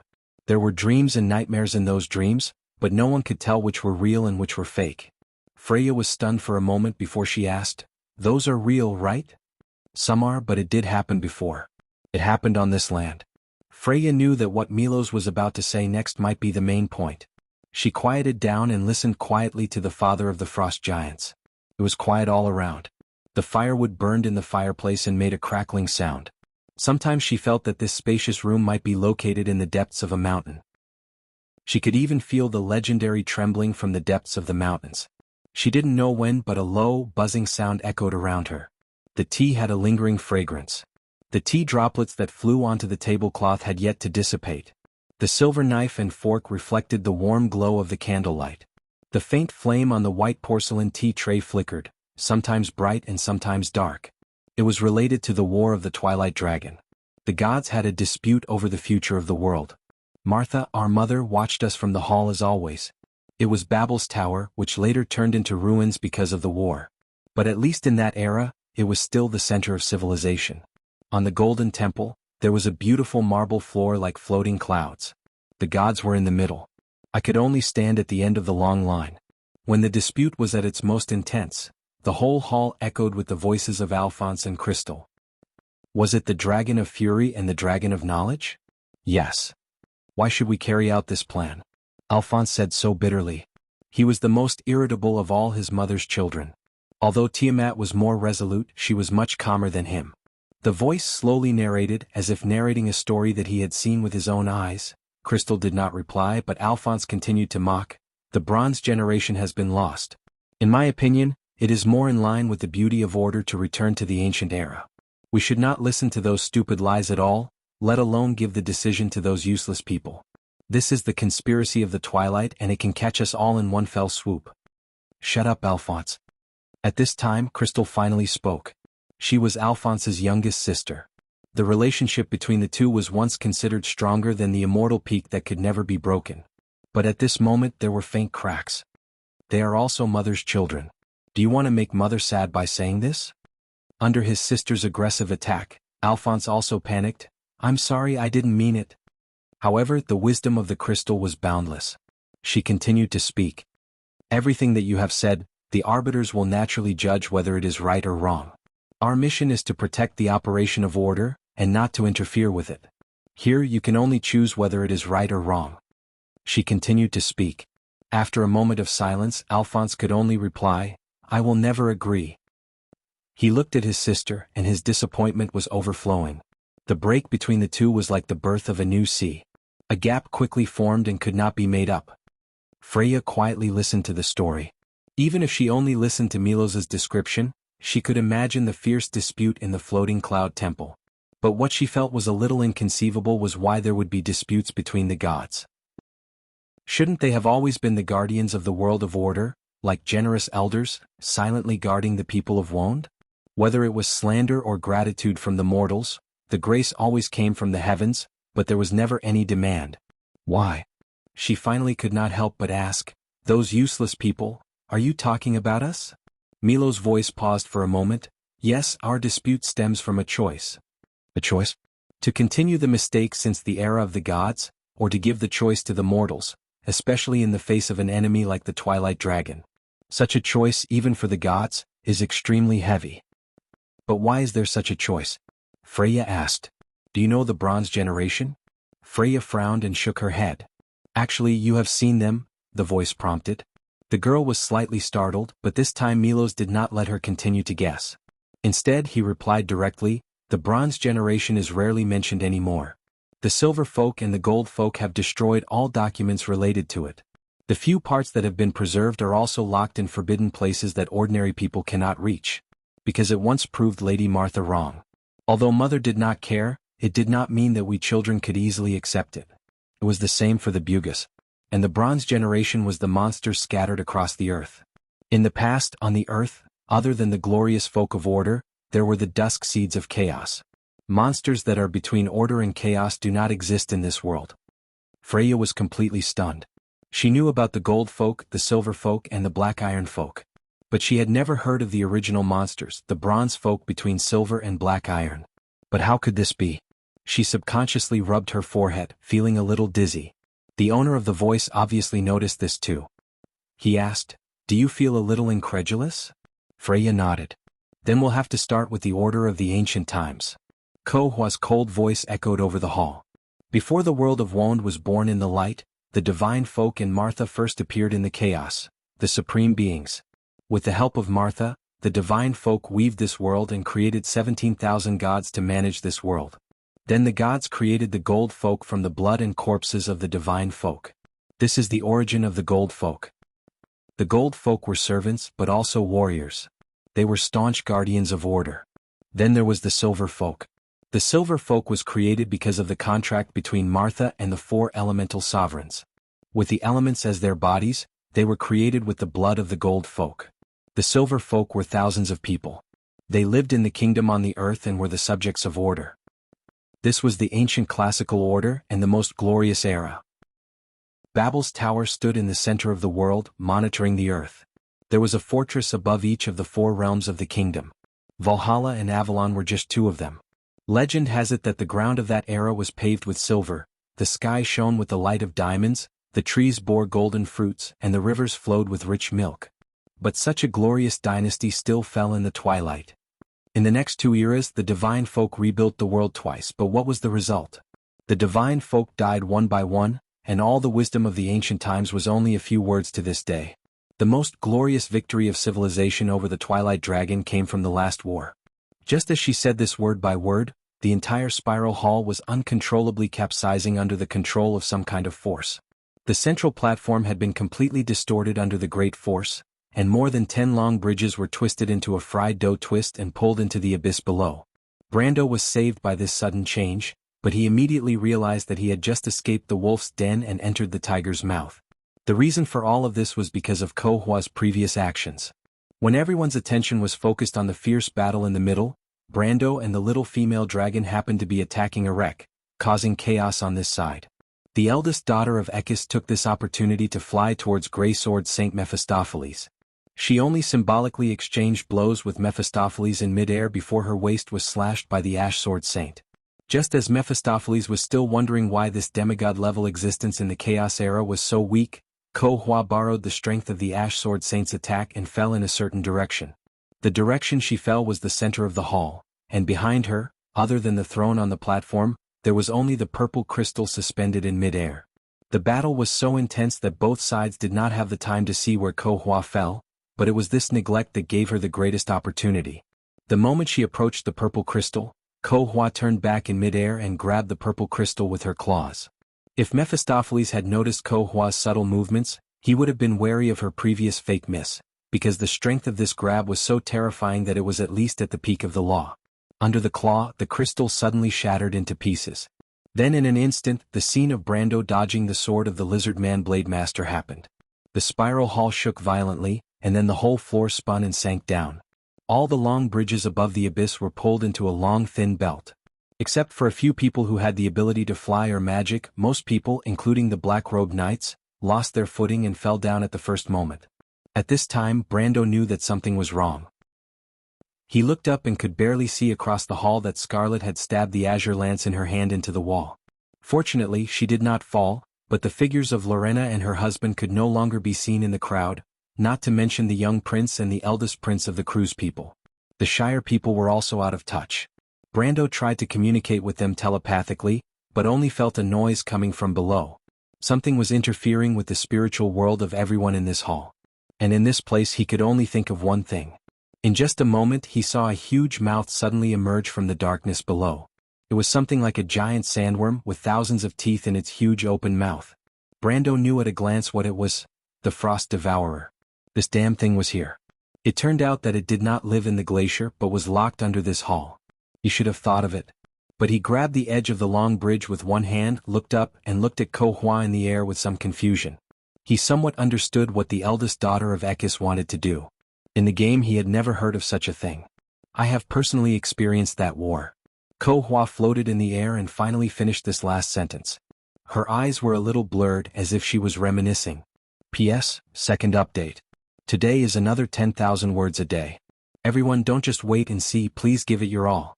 Do you want to continue reading the 10,000 words tomorrow? Hurry up, give me some motivation. Roll. Chapter 8:18. Ko Hua seemed to have suddenly gone mad, turning the battlefield into such a mess without distinguishing between friend and foe. She then floated above the hall and said some crazy things. Brando grabbed the bridge to prevent himself from falling. He looked up and saw the lizard man sword saint at a place higher than him, also holding onto the wall, but the other hand was carrying Duke Erek. Brando glanced around and didn't see where the little female dragon was. He didn't know if she had succeeded, but the star-shaped stone in Erek's hand had disappeared. Looking at his exasperated face, it was either lost or taken away. The black-robed knight that Erek brought with him had long been scattered. Except for those who were extremely lucky, Most of the survivors were existences above elemental activation. Brando counted, including the few who were still floating in the center of the hall, there were as many as 11 in total. Even if 2 or 3 lucky ones were excluded, there were still 8 or 9. This number was already extremely terrifying, knowing that there was still Devard outside who was tricked by him. The elemental activation powerhouses gathered here today had already surpassed the entire upper level of Erwin's power. The situation in the hall now was like this. At the top of the hall, only Mephisto was there, and a little below was Veronica and the black-robed knight from All for One who had previously fought with her. There were about 4 or 5 of them. Further below, floating next to the broken purple crystal, was Ko Hua who was muttering to herself. The platform under her feet where Milos's throne was placed had already collapsed under the impact of the huge force and rolled into the abyss. Almost none of the All for One wizards on the platform were spared. Only the elemental awakened wizard later staggered up from below, obviously also suffering from serious injuries. Around the hall, the black-robed knight and the noble knight of Erwin who had previously occupied the long bridges suffered heavy losses. Except for a few who reacted quickly and were still hanging on the cliff, most of them had already fallen down. The hall was filled with smoke and dust. Except for Erek, the lizard-man sword saint and Scarlet, Brando did not find any other familiar figures. He was very worried about the safety of the Shire, Medisha, and the little prince, especially when the huge mouth of the frost devourer below was rising little by little. The countless teeth inside were spinning like a meat grinder. Those who fell were obviously doomed. After the destructive force that swept across the hall disappeared, the lines of law began to stabilize again. Brando soon felt that he had regained the ability to fly, so he let go of the bridge and flew up. However, he did not dare to get too close to the Red Ring Lizard Man Sword Saint. From the sword strike just now, he felt that the Red Ring Lizard Man Sword Saint was more threatening than Veronica when she was in the loop of trade winds. Although the strength of the two were about the same, one was good at defensive swordsmanship, while the other was good at offensive swordsmanship. The difference was obvious at a glance. And since the star-shaped stone was no longer in Erek's hands, Brando did not intend to stay here for long. Under the cover of the smoke, he carefully flew in the direction of Scarlet. The hall was buzzing and there were obvious cracks on the surrounding walls, indicating that there might be a second collapse. Brando suspected that this time, the dome of the spiral hall would also collapse. If that was the case, he could not stay here for long. Ko Hua, what are you doing? It was at this moment that Erek's low and hoarse roar came from behind. No one thought that Ko Hua would choose this moment to retaliate. She had hidden her claws and fangs earlier because she was waiting for the right time. The demons were right when they said that this woman was unruly. Erek's face turned ashen, but it was too late for regrets. Ko Hua had single-handedly turned the entire battlefield into a mess and completely ruined his plan. Don't you dare imprison me, human? Ko Hua smiled proudly. Didn't you want to see the awakening god? You will see him soon. What do you mean? Ko Hua did not answer. Her face suddenly showed an expression of extreme pain. She opened her mouth slightly and screamed. A cloud of black smoke came out of her mouth, followed by her eyes, nostrils, and ears. The billowing black smoke gathered above the girl and formed a vague human figure. Meanwhile, Ko Hua hung her head weakly and curled up in the air. Her skin was so pale that it was almost bloodless, like an empty shell that had lost its strength and soul. You don't understand what happened in that war, human. A thunderous voice came from the billowing black smoke. Ko Hua's cold voice could be vaguely heard. That was the only time in several eras that the dusk was defeated. That's impossible. Erek roared. After the Battle of Ebabel, even the gods were defeated. Almost all of the golden race died and the silver race hid themselves. This is the greatest victory of the chaos in history. The Duke raised his arms and roared crazily. What's left of Wone today? The gods had long since abandoned this land, and the most glorious era had passed. What was left was just a bunch of lowly insects. When dusk came again, what could these trash use to resist? They are still fighting for power and profit. They are drunk for some temporary illusions. Such a group of people, is this the so-called civilization? At the end, he was almost contemptuous. It's ridiculous. There was a moment of silence in the hall, but the fanatical chanting of prayers by the believers of All for One could faintly be heard. You're crazy, Erek. Veronica had never thought that a person could be this crazy. She never believed in the fallacy of All for One. The war between the Twilight Dragon and the gods was already a distant memory. Only those evil cultists with evil intentions would hold these illusory myths as holy scriptures. She did not know what the future of Wone would be. Maybe it would be destroyed or maybe it would continue. But these were not important. For humans with short lives, the most important thing was the present. Just like for her, as long as the Cruz Empire still existed, she had to fight for it, whether it was for her family or for the empire itself. Grey Sword Saint Mephistopheles also shook his head. It's ridiculous. The voice in the black smoke sneered. Who told you that the gods left wound after their failure? Who told you that the golden race all died on the battlefield of the dusk? The silver race hid not because they were disheartened. Some of the human legends that have been passed down to this day are not groundless. It's just that you don't want to believe it. But there's one thing you're right about. The voice in the black smoke sighed. Wound today is indeed no longer the classical and glorious era. When the power was handed over to the mortals, the era of the gods was gone and never to return. Brando was quietly passing through the smoke-filled area at the bottom of the hall. He would soon return to the place where he first entered the hall, the other side of Erek's direction. The debate between the two sides was going on fiercely above the hall. This scene was a bit like the lengthy opening speech of many important bosses in the game, but a solemn atmosphere indeed shrouded the entire hall. Everyone could feel a storm of energy gathering out of thin air. Brando felt it and realized that the key to summoning the awakening god was actually Ko-Hua, and it seemed that no one in the game had actually pulled Ko-Hua to this place. But this design was indeed a pain in the ass. Although it seemed to make sense in terms of the plot, Brando could not help but curse in his heart. He glanced down and saw that the Frost Devourer had risen another 100 feet. It was almost within reach. This discovery startled him and he hurriedly flew up a few more times. Ko-Hua, Veronica, and the others were almost above him, but he dared not fly up and let others find out, especially Ko-Hua. Who knew if this demigod-like existence would hold a grudge against him? This is an era where everyone chooses their own destiny. Take care of yourselves. The voice in the black smoke still echoed. Under the black smoke, Korfa's eyelashes fluttered slightly. Don't, she whispered softly. The black smoke sighed. You're free, Ko-Hua. And I will be reborn. Mephisto's face suddenly changed. Get out of the way, he shouted. As soon as his voice fell, the black smoke that shrouded Ko-Hua's head suddenly spread out and rose to the dome of the hall. A few black-robed knights who could not dodge in time were sucked in, and before they could let out a scream, they completely disappeared without a trace. Assimilation. Veronica's face also changed. This was the most typical power of chaos. She hurriedly flew up diagonally, but unfortunately, it was still a little too late. Ko-Hua's dark soul rose very quickly and was about to wrap her up, but at this time the female commander felt someone tugging at her from above, dragging her out of the area where she would surely die. Veronica's face turned pale, and when she looked back, she found that it was Mephisto who pulled her out. She was a little surprised, but then a blush appeared on her pale face. She frowned and complained. Where's your aristocratic etiquette, Mr. Mephisto? How can you grab a lady's hair? Mephisto did not answer but just looked at her. Thank you. The female commander was stunned for a moment, then replied in a low voice. Drastic changes were taking place in the hall. The black smoke had completely merged into the dome, and the voice let out a burst of arrogant laughter. The bell-like laughter lingered in the hall for a long time. But the changes did not stop there. The sound of resonance in the hall was getting louder and louder. Brando saw that several long bridges had been completely broken and fell into the abyss below. They were bitten by the Frost Devourer that was climbing up from below. The latter had a good appetite and was not picky at all. Whether it was stone or metal, it was all happily accepted. It was like a gradually approaching black hole. Long cracks crisscrossed the walls of the hall, some of which were already several inches wide. The entire hall was on the verge of collapse.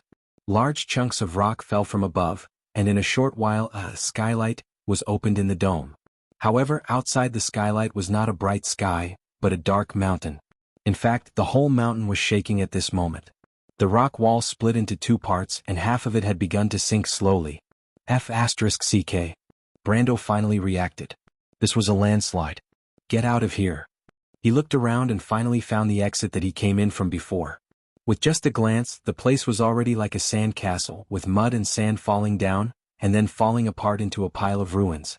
There were a total of 17 arches in the hall, and it seemed that half of them were gone in the blink of an eye. While Brando was stunned, the remaining one-third disappeared. He hurriedly flew to the last few remaining exits, but it was at this time that he felt something hit him from above, causing him to sink down. The thing made a muffled sound and it was a girl's voice. There were no women on Erek's side. Brando subconsciously thought it was one of Medisha, Scarlet, or Shido, but the voice was not very familiar. He thought it might be Miss Scholar, so he pulled her into his arms. But with this delay, the last few arches had all disappeared. Brando looked at it and suddenly wanted to cry. At this time, the whole hall had obviously reached the end of its long life. The walls in all directions were falling towards him, and there was no way to avoid it. At some point, the buzzing sound that seemed to come from the depths of the mountain became louder and louder, but Freya did not notice it. She quietly listened to Milo's story. It was a long story, and it seemed to bring her thoughts to that distant and glorious era.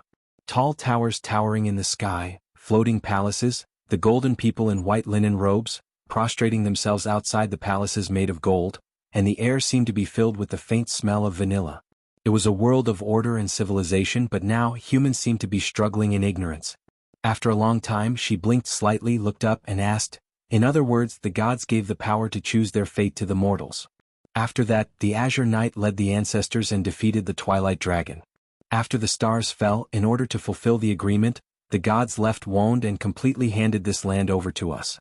That glorious era is gone, and today's Wond is an era where we choose our own fate, whether it is destruction or rebirth in the future." "You are very smart," the gentle voice replied. "But there is still something I don't understand. Why can we do things that the gods can't do?" The room was silent for a moment. "Because you are the people of this world and you don't have to fight against it." Freya was slightly startled. "I'm sorry, I don't understand the meaning of this sentence. I remember telling you that half of the Iron Folk's blood flows in your veins, but unlike the Bronze Folk, you have completely given up on your powers. That's why you didn't turn into those demonic creatures whose rationality was corroded by darkness." Freya nodded. "That is the reason." The voice replied, "The world of Wond was weaved by Martha from chaos. When she placed the law of Tiamat above the sea of chaos, the world was born. The root of our world comes from the order that is built on top of chaos. Therefore, since the birth of the world, this opposition has been rooted in it. The stronger the power of order, the stronger the resistance from chaos. However, the power of chaos has no limit. In other words, one day this power will even surpass the control of the gods, and our world will also be reduced to ashes. This is the origin of dusk. In several eras, Wond has already experienced destruction several times, and the history of the earliest gold people is long gone. This is the so-called mistake of the gods. In countless eras, the sages and wise men of the gods and other servant races have been looking for a way to end this cycle of mistakes. We have built countless civilizations and orders, but every time without exception we have failed. The twilight has come 6 times and we have failed 6 times. And the only time that we were closest to success was at the end of the last era. Your hero, the Knight of the Azure Sky, broke the sky, causing the stars to fall to the earth. Wond was separated because of this, but at the same time, it really ended the twilight. This was the only time that the civilization was not completely destroyed. Although it still suffered a heavy blow, at least it let us see the possibility of success. The root of all this was a suggestion from the Darkness Dragon. Is it Odin? Freya suddenly interrupted. No, it was earlier than him. Although she could not see, the girl could feel the owner of the voice slowly shaking his head. The Darkness Dragon of the previous generation had already fallen in the Battle of the Twilight. But like Odin, he was a person with extraordinary wisdom. He was the one who asked us to think about this problem instead of blindly increasing the power of order. What we had to do was only to preserve the fire of civilization. Therefore, we could have created a weak civilization that was no longer glorious. It could even be said that it had compromised with chaos. It lacked power, was ignorant, and was even penetrated full of holes by the Twilight Dragon. But because of this, we almost succeeded. Because even chaos cannot devour itself. Freya opened her mouth slightly. She vaguely felt that Milo seemed to be hiding something, but what this voice said was already the most ridiculous legend she had ever heard. The gods actually compromised with the Twilight Dragon. No matter how bad it is, it's fine as long as it exists? Freya was a little uncomfortable. After all, no one wanted to be treated like a bug. No, little girl, civilization will grow. Milo's voice became a little proud. This is the greatness of Mother. This time, it will be a civilization rooted in this world. It will no longer be created or interfered with by us. It will carry the mark of the Twilight Dragon and grow little by little. It will gradually grow stronger and finally merge with the origin of this world. By then, no one will be able to destroy it. But civilization was civilization, and order was, after all, different from chaos. Freya vaguely felt that something was wrong. She shook her head. Then will the Twilight Dragon still descend? The voice was silent for a moment. It will. P.S. First update, please vote. Chapter 8:19. We will. Freya slowly sat back in her chair, her hands clutching her knees uneasily. After a while she asked in a low voice, "Then what do we do? What do we use to fight against the Twilight Dragon? This time the Golden Race is no longer around us. Even the Silver Race has retreated from the world. Without a hero like the Azure Knight to lead us, we are barehanded and we are even caught in a battle with each other. When the twilight comes, will we still have a chance?" Milos did not answer, and a spark burst out in the bright flames of the fireplace. Time was like sand in an hourglass, passing bit by bit, and the space quietly reverberated with a dull buzzing sound. As for the road ahead, the future is shrouded in fog for you and me. Not only me, but even a wise man like Crystal does not dare to say that he knows all the secrets of the universe. Even the gods can't?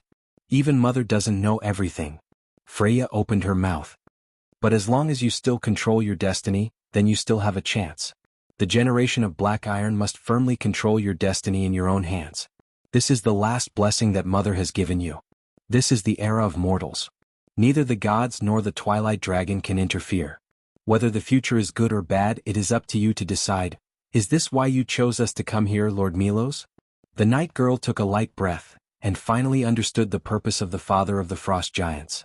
In such an era, no matter what the reason was, there was no need for an awakened god, because the gods had long gone, like dust and smoke, and only existed in the long scroll of history. "You are very smart," the voice repeated.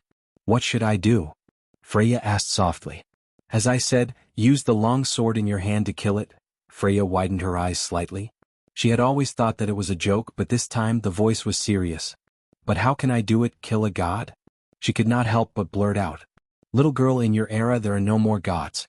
No matter how they are revived or what kind of identity they have, the moment they appear in this world, they are destined to be a fake god." The voice sighed and paused for a moment. "And you, Freya, this is your era?" Freya stared blankly at the opposite side of the table. On the empty chair, there seemed to be a wise elder sitting there. And in this short period of time, he had already told her a long story. There were many things that she didn't need to know. Gotcha.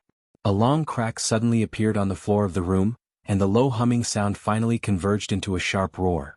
The entire mountain shook as though it was sinking slowly, and even the floor of the room was tilting. Freya was almost thrown out of her seat. She quickly held onto the table and looked in that direction in shock. "Looks like this place is about to disappear." The voice paused for a moment, then chuckled. "Lord Milos?" "Freya, remember my words, I'll be waiting for you." Freya held her breath. Perhaps she didn't want to, or perhaps she deliberately ignored this point. It was as if she suddenly remembered that the Frost Giant's father wanted her to kill himself.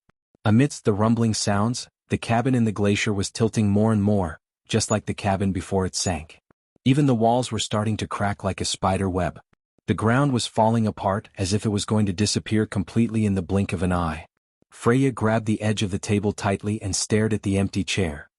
"Lord Milos, do you want to say goodbye, little girl?" "No, it's not." Freya shook her head, struggling to keep her balance. She managed to straighten herself and bowed deeply to the chair.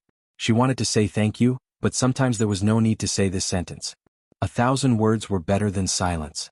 A crack that ran through the entire ceiling appeared above the girl's head, and the ground under her feet began to sink freely, cracking and protruding, revealing the ice below. "There's no need for that." The voice smiled slightly as if shaking its head. "There's no need for that. But before children go alone, they should always tell their elders that they are safe." The girl knight straightened up, rubbed her eyes and replied with a smile. "Thank you. Then let's meet again in history." The voice fell silent, and a white halo spread out from Freya's body. This faint light bounced off all the ice that fell on the girl, making her seem to be able to stand upright in this collapsed room. And just in Freya's vision, the round table was sliding to one side, and opposite it, the empty chair suddenly flipped backward, and then was swallowed by the shattered ice and disappeared. "Thank you," she answered softly in her heart. In the next moment, the collapsing layer of ice slanted down, burying everything in this place in darkness. He didn't know how much time had passed in the darkness. Brando lay quietly on a glacier like a blind and deaf man. The cold and slippery feeling under his body told him that there was thick ice on his left and right, and perhaps some snow. But other than that, there was only darkness. About a few feet away there was a soft breathing sound. Other than his own breathing, this soft breathing sound was particularly jarring in the silence. He didn't know how long he had been lying there, and he didn't know how many times he had tried, but he was pleasantly surprised to find that he could finally control his numb limbs. First, it was his fingers, then his wrist, and finally his entire arm.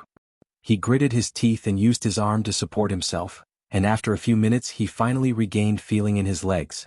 Then he tried to get up from the ground, but just as he raised his head hit the ceiling. It was a very narrow space. This was Brando's first thought. Where was this place? This was his second thought, and the ability to think seemed to have gradually returned to his frozen brain. He gradually recalled everything that happened before he fainted. Ko Hua seemed to have used his dark soul to awaken the awakening god, and the key to everything was the purple crystal suspended on the platform. Then the entire spiral hall collapsed. This was something that had never happened in the game, and now this place should be under the abyss of the spiral hall, right? Alright, what about the frost devourer? He remembered the huge worm. He thought that he would be eaten by it when he fell, but he didn't expect to be lucky enough to escape with his life. It was a pity that he didn't have the light source on him, and he used up all his mana when he was fighting with Devard. Otherwise he could at least cast a spell to check the surroundings instead of guessing. Brando thought for a moment and decided to check out the place first. He remembered that when he was lying on the ground, there was another breathing sound not far away, so he immediately lowered his body and groped in that direction. But after a few steps, his hand touched a soft body that was still warm. Fortunately, you don't seem to be dead. Brando groped the other person's body for a while, and suddenly found that something was wrong. He grabbed it with his hand and finally confirmed that it seemed to be a woman. This discovery startled him, and just as he was about to stop, the other person seemed to have woken up and made a soft sound. It was an unfamiliar girl's voice. Brando's heart skipped a beat, and he hurriedly let go of his hand and asked guiltily, "Miss Shido?" There was no response in the darkness, and Brando only saw the other person open her eyes. Don't ask him how he knew the other person opened her eyes.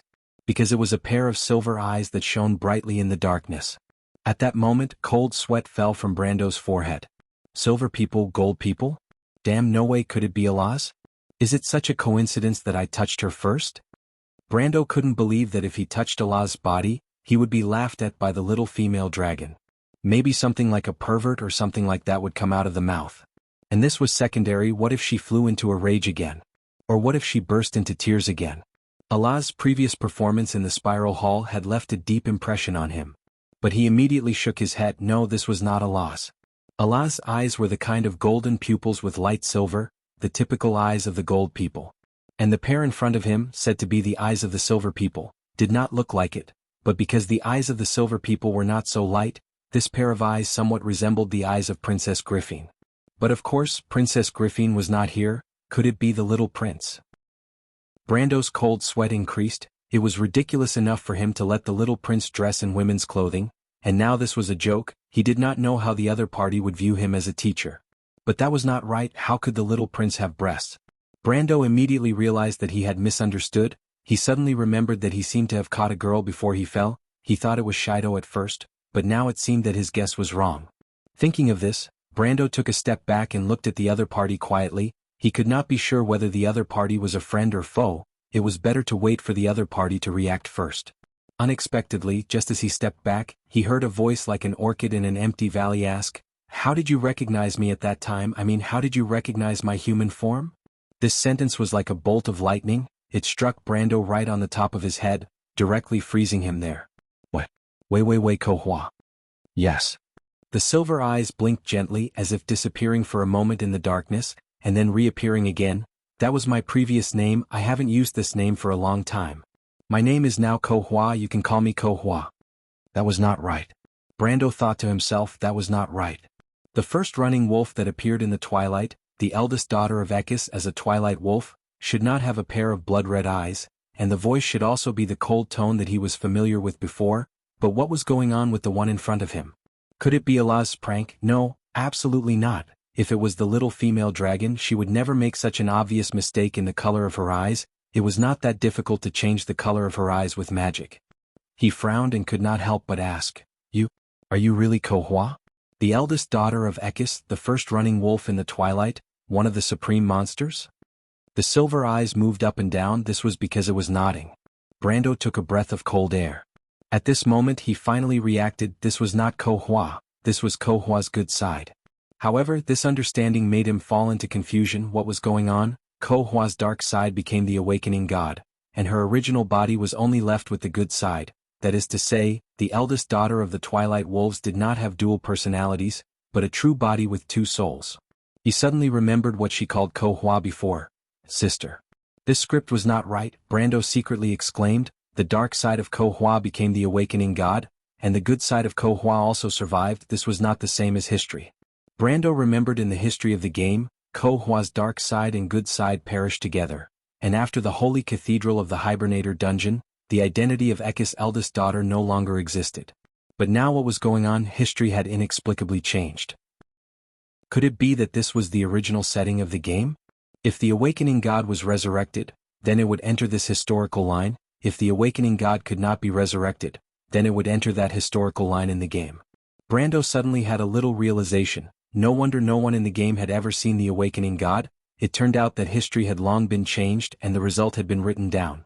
But now there was a problem. No, it should be a big problem. Brando realized that their group seemed to have inadvertently changed history, and it was not like the history of Ampere Seal and Erwin only changed. The eldest daughter of Ekis, the dark side of Ko Hua, the difference between such an existence and a mere aristocratic meeting in Erwin did not need to be elaborated. It was clear which was more important. And if Brando remembered correctly, the next big chapter after the birth of the Empire was the return of Ekis. This was a change that could even affect the entire course of the Great Demonic Wave, and even change the future direction of Wond, shaking the foundation of the terrible war in the future. More importantly, this change was different from the one in Ampere Seal and was triggered inadvertently, even completely beyond his expectations, and no one knew whether this change was good or bad. Brando could only be sure of one thing, and that was that in the game Ekis was killed by players because before Ekis was resurrected, his 12 daughters were also killed one after another, and the process was almost the same as killing Ko Hua in the Holy Cathedral of the Hibernator. And now, Ko Hua survived, so what about Ekis? And if Ekis did not die, what would Wond become? Brando could only think of 5 words. The dusk of the world. He just stared at Ko Hua in a daze, his mind in a mess, and for a moment he even forgot to reply to the other party. After a while, Ko Hua opened her mouth to break the silence. She said softly, "I seem to have scared you, right?" Brando's heart skipped a beat and he quickly shook his head. "Then why have you been in a daze?" "Because I'm thinking about whether to kill you or not," Brando answered seriously. "Ah." Ko Hua was shocked, but she seemed a little puzzled. "Why do you want to kill me, Mr. Human?" Brando was silent for a moment. In fact, he was not joking, but he really did have such thoughts in his heart.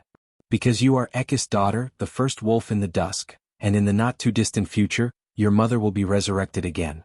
And if you are still alive at that time, it will be unfortunate news for humans. If you are alive, many people will die." Ko Hua blinked her eyes. "You seem to be a prophet. Nothing can be hidden from you, Mr. Human." She paused for a moment. "My mother once told me that in the darkness that no one can see, there is a river that quietly flows, and that river flows to an unknown future. Those who can see that river can see the end of the future. Mr. Human, can you tell me, why do you seem to be able to see everything behind the fog?" Brando pursed his lips. "Because of some special reasons." The killing intent in his heart had already risen, so he did not hide it anymore. Moreover, lying all the time was very tiring, so telling this to Ko Hua made him feel very relaxed. He exhaled. The kind Ko Hua was very popular among the players, and he did not have any bad feelings towards this seemingly simple little girl. But her existence was a threat to Wond, and she clearly understood this, so he was not surprised. And the more this was the case, the more nervous Brando became, because this proved that his guess might be correct. "You are telling me this because it is your secret, Mr. Human?" the girl replied faintly, appearing very calm. "The reason you are telling me this is because you know that I can keep your secret, right?" Brando nodded. The kind Ko Hua was very smart, and had already guessed what he was thinking. "But what if there is a third person here who heard our conversation?" Ko Hua asked again. Brando was terrified. He knew that Ko Hua was not just saying empty words to scare him. Since Ko Hua said this, there must be a meaning behind it. He quickly turned his head, and at this time, Ko Hua had already chanted a spell. Suddenly, light appeared in the dark underground. Brando squinted his eyes under this sudden light, and then he finally saw the battered and exhausted person sitting not far away in the ice cave. Enrek. Brando's heart surged with an incomparably strange feeling. Ko Hua, Anrek, and himself. In this small space there were 3 of them gathered. It was really a case of enemies meeting on a narrow path. But he immediately felt a little strange. This place was so big and at such a close distance with his perception, how could he not have noticed the breathing of a third person? Even if he did not notice it before, there was no reason why he would not have noticed it after waking up. Thinking of this, he turned his head, and saw that there was a little mischievous slyness in Ko Hua's eyes. "I used a little trick, Mr. Human. You won't blame me, right?" Being played by a real demigod, Brando was so angry that he almost laughed. He pointed at the battered and exhausted Anrek and asked straightforwardly, "You are counting on him to save your life? If it was anyone else it would be fine, but this person seems to be my enemy, right? P.S. 10,000 delivered at the second watch. Where is the promised ticket today?" Chapter 820. The magical ball of light illuminated the surroundings, and the pale white light outlined the uneven contours of the ice surface, forming an inverted bowl-shaped ice chamber, narrow and quiet. In response to Brando's question, Ko Hua only looked at him with a slight smile, her eyes calm, neither arguing nor refuting. On the other side, Arek half leaned against the ice wall without saying a word. He had hit his forehead, and his wrinkled face was full of blood, looking extremely miserable. "Do I really have to stab her with my sword? If she's a ferocious monster, I won't feel any psychological burden, but she's just a harmless little girl. Even though her existence could lead to a very bad future, causing many people to lose their homes, friends and family, it's just a possibility." If the girl was eager to argue, he might think that she had ulterior motives, but Ko Hua was very smart.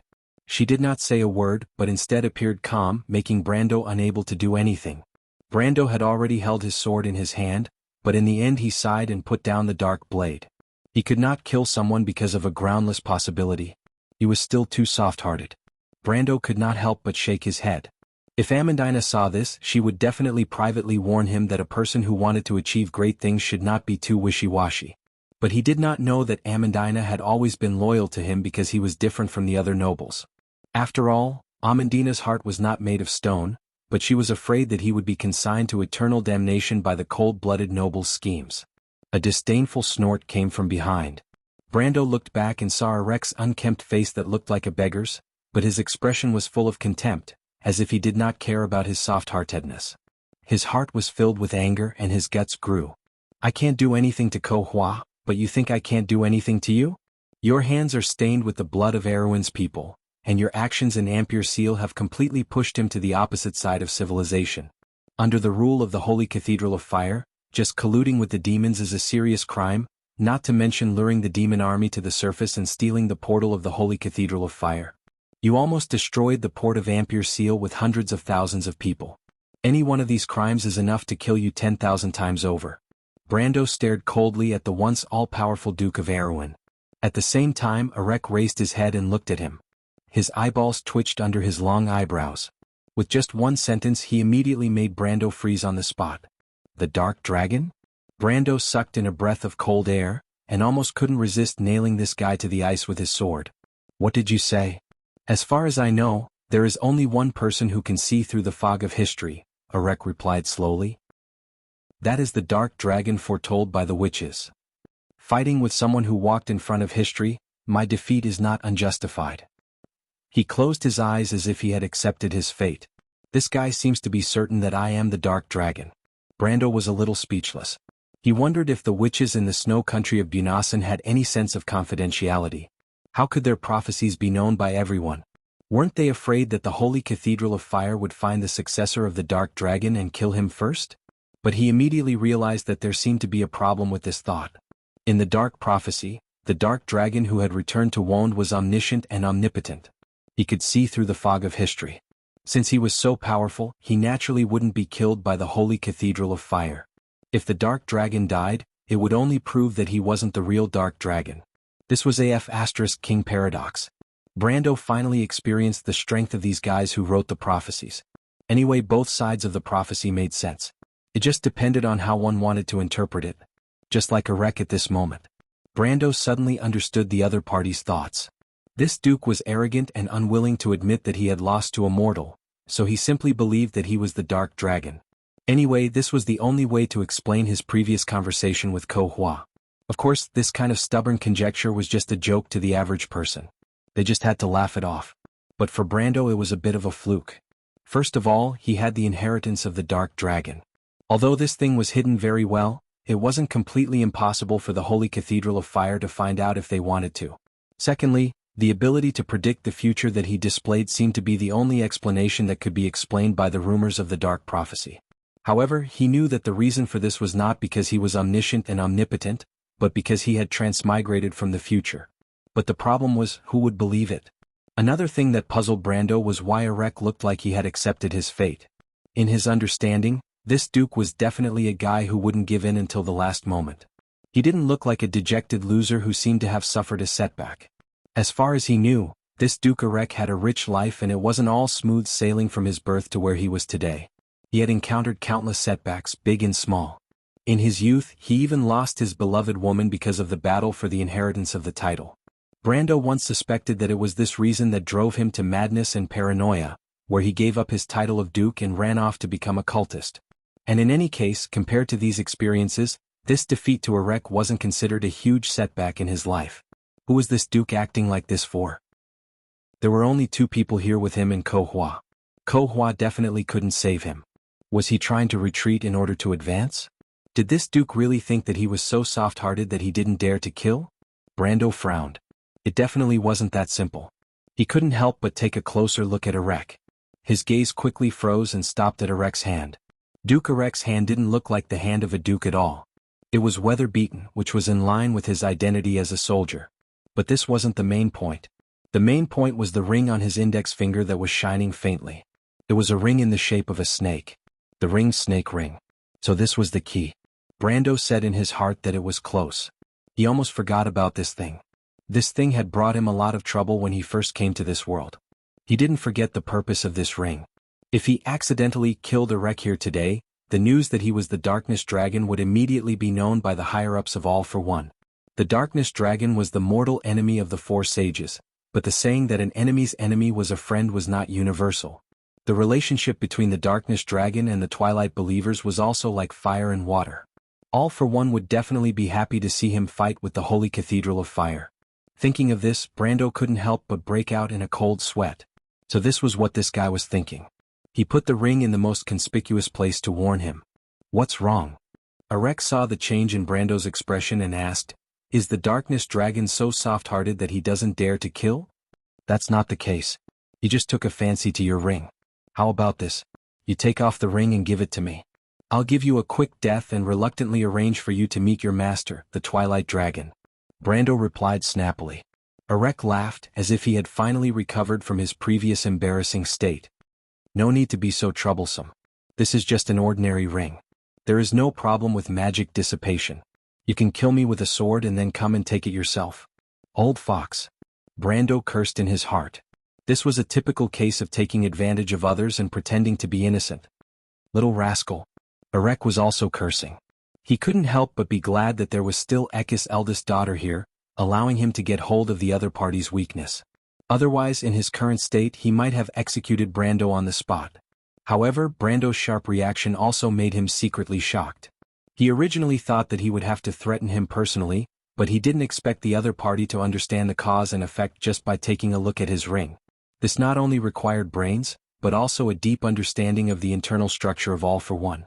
Where did such a monster come from? Erek couldn't help but be puzzled. Of course, Erek couldn't be killed. Fortunately, as long as he was still in his hands, he wouldn't dare to reveal the secret easily. Otherwise, his only means of survival would be gone. Brando was already well aware that this Archduke Erek would definitely not be willing to die like this. If he hadn't seen the ring snake ring earlier, the other party would most likely have taken the initiative to remind him, or simply threatened him directly. His purpose was to live, not to reveal the information of who the Darkness Dragon was. Now that the two could be said to have grasped each other's weaknesses and thoughts, they were also afraid of each other for a while, but instead reached a certain balance. Although they didn't say it out loud, they had a tacit understanding. Brando simply ignored this old fellow, Erek. Besides, there were still many empty places in the dungeon of Castle Abes. When they reached his territory, he had plenty of ways to make the ring ineffective.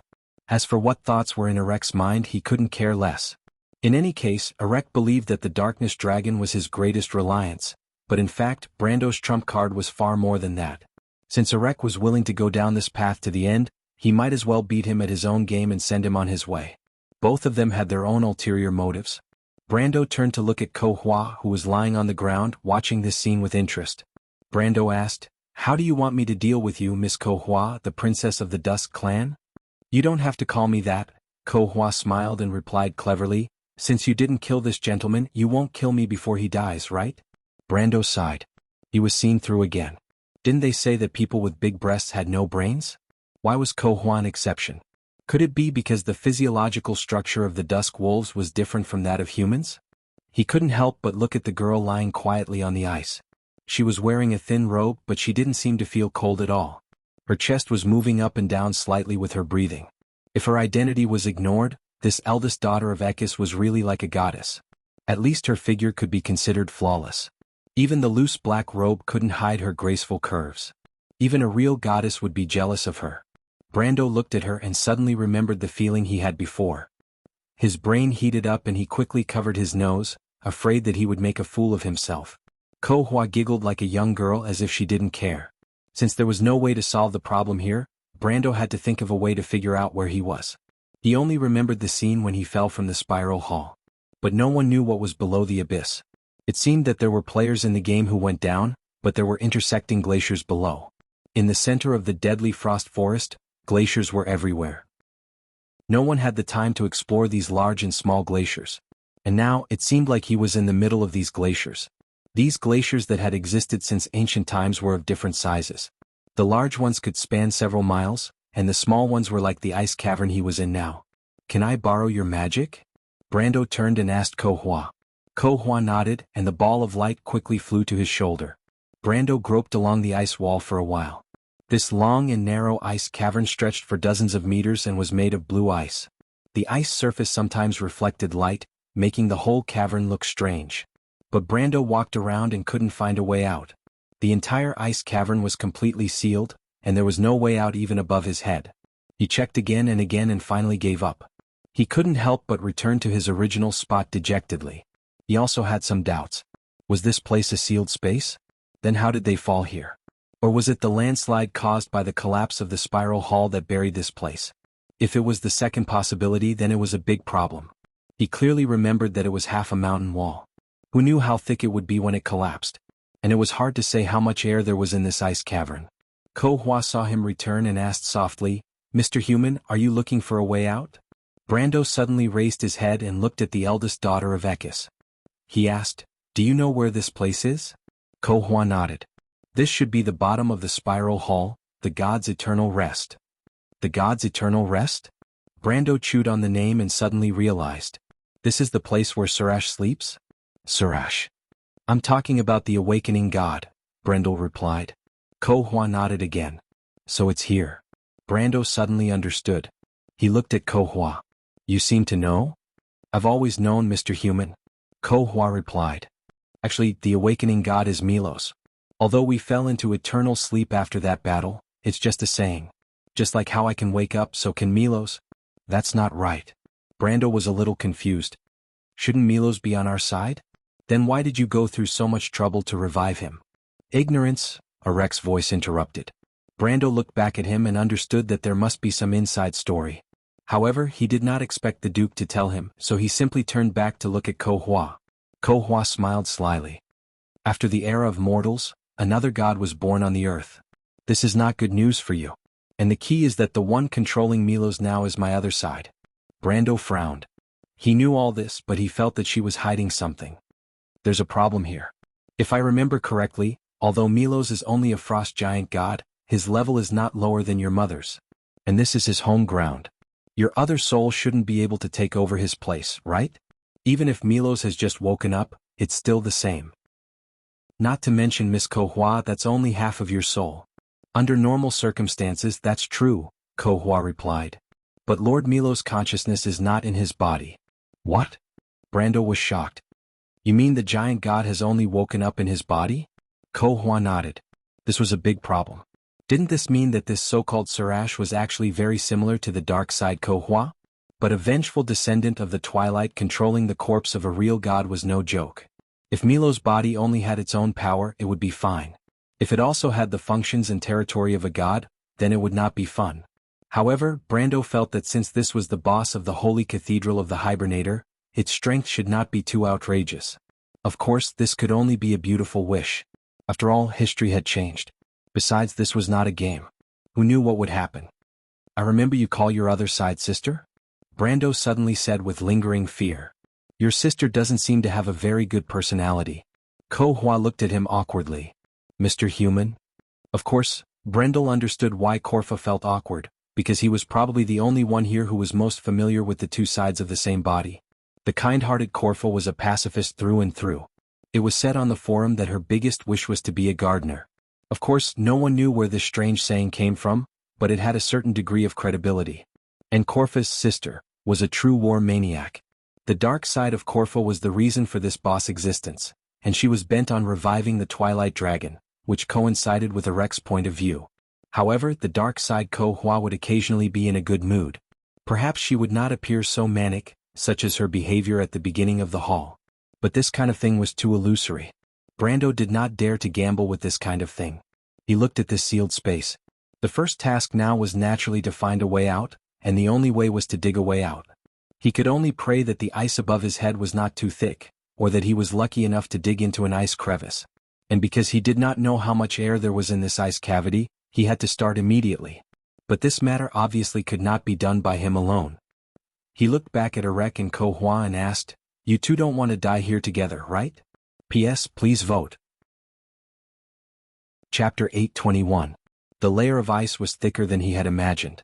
Fortunately, in Brando's opinion, the so-called 10,000-year-old glacier was only slightly more solid than glass. With a strength that was thousands of times greater than that of an ordinary person, and the mastery of the most fundamental law of this world, the so-called solidity of the mortal world, had become a relative concept here. However, Brando did not dare to bombard the ice with a strength that was hundreds of times greater than that of an ordinary person. Techniques such as piercing strike and Medish's attack of 1,000 armies could cause a large collapse of the ice wall, but it was more likely to cause a second collapse, and then completely seal them in this cold and dark underground. Therefore, he could only cut off the ice layer by layer, and he had to avoid the weakest parts of the structure. Sometimes, after digging for dozens of feet, he would find that the ice was like broken glass stacked together. Even if he cursed his bad luck in his heart, he could only change direction and continue. No one dared to gamble with their lives. Ball of Light was a first circle spell of the air element, lasting for a fixed time of half an hour. Ko Hua's spell was extinguished twice during this time, but the eldest daughter of Ekis was amazingly well behaved. She did not need to be reminded, nor did she make any small movements, and would naturally add another spell. She was like an obedient noble girl who had been educated by the upper class, rather than the eldest daughter of Ekis, the head of the monsters that made people pale. Brando was fine, as there were many rumors about this young lady in his previous life, but Arek looked at Ko Hua again and again, and was extremely uncomfortable. But in fact, Ko Hua's dark side was her nature as the eldest daughter of Ekis. It was unknown where her soul came from. For Brando, cutting the ice layer was purely physical work without any skills and was extremely tiring.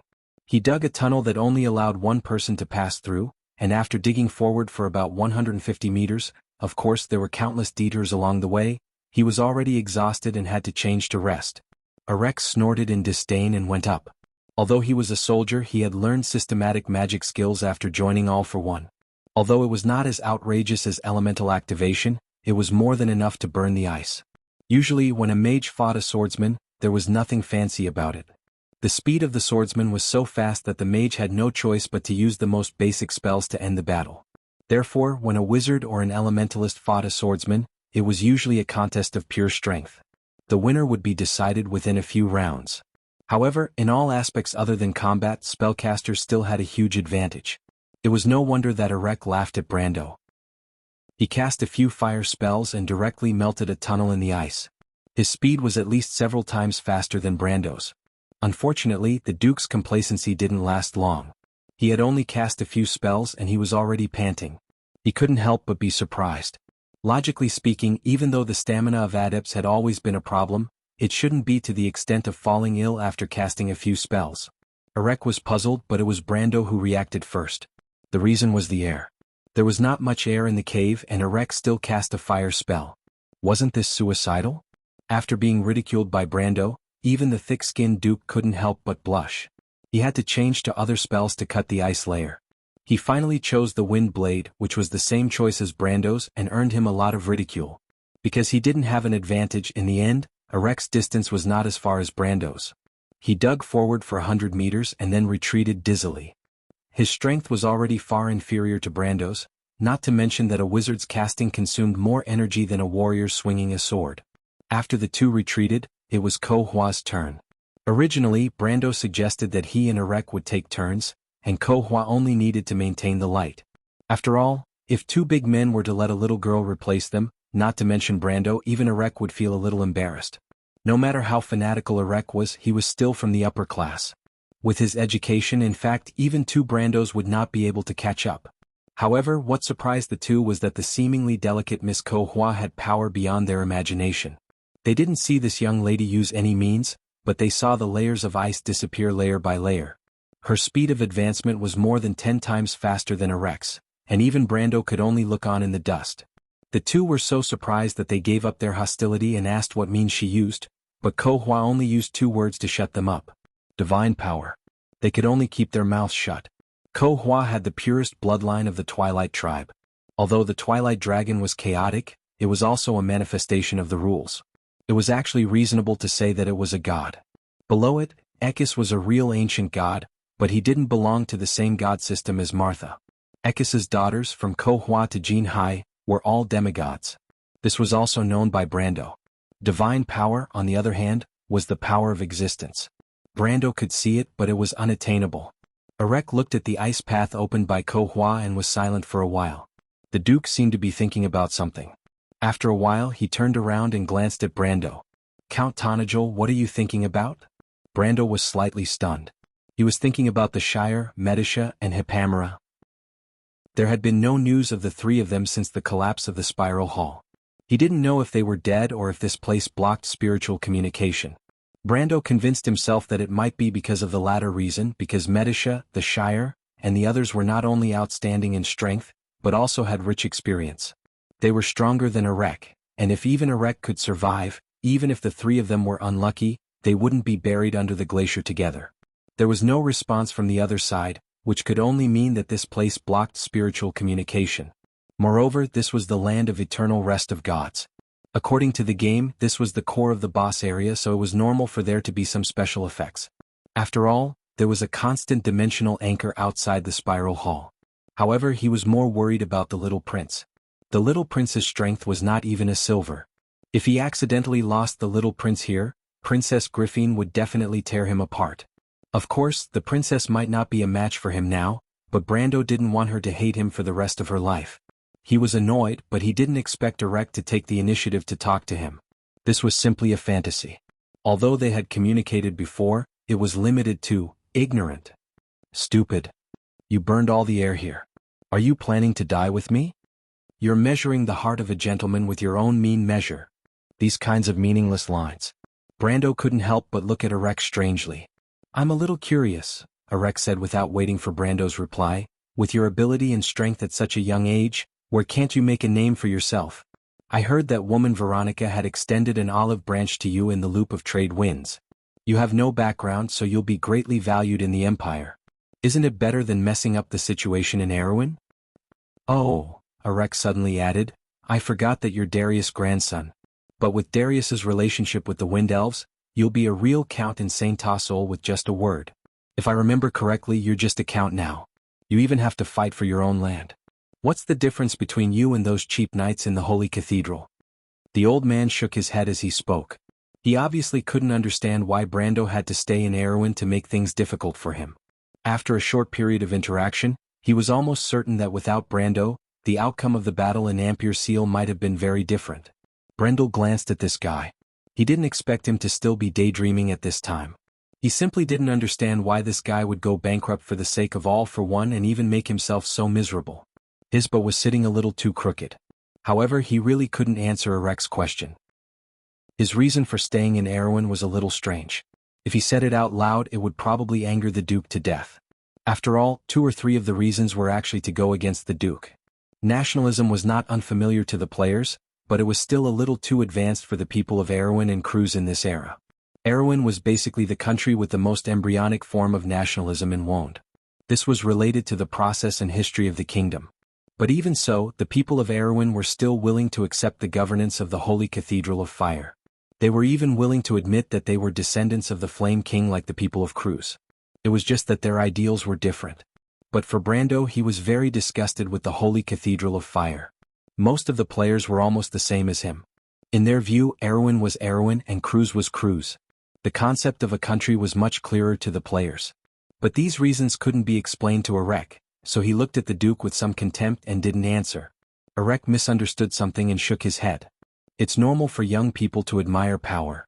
I can understand why you would rather be the head of a chicken than the tail of a cow. But even if you become the regent of Erewhon, what can you do? You won't receive much more praise than you do now. People may respect you, but that's because of the power in your hands. At the end of time, all of this will still turn to dust. I think you should look further ahead. There is something in this world called truth. Brando was dizzy when he heard this. This guy actually wanted to develop him into a believer of All for One at this time. This was simply crazy. However, All for One was still very attractive to some people in this world, because Wond did have some mysterious existence. On Earth, right and wrong were just a definition of human beings, but here, it was one of the reasons for the existence of laws. Some lunatics such as Arek pursued these things all their lives. But Brando sneered at this. He was about to say something sarcastic, but it was at this time that his ears suddenly twitched and he heard some strange movements.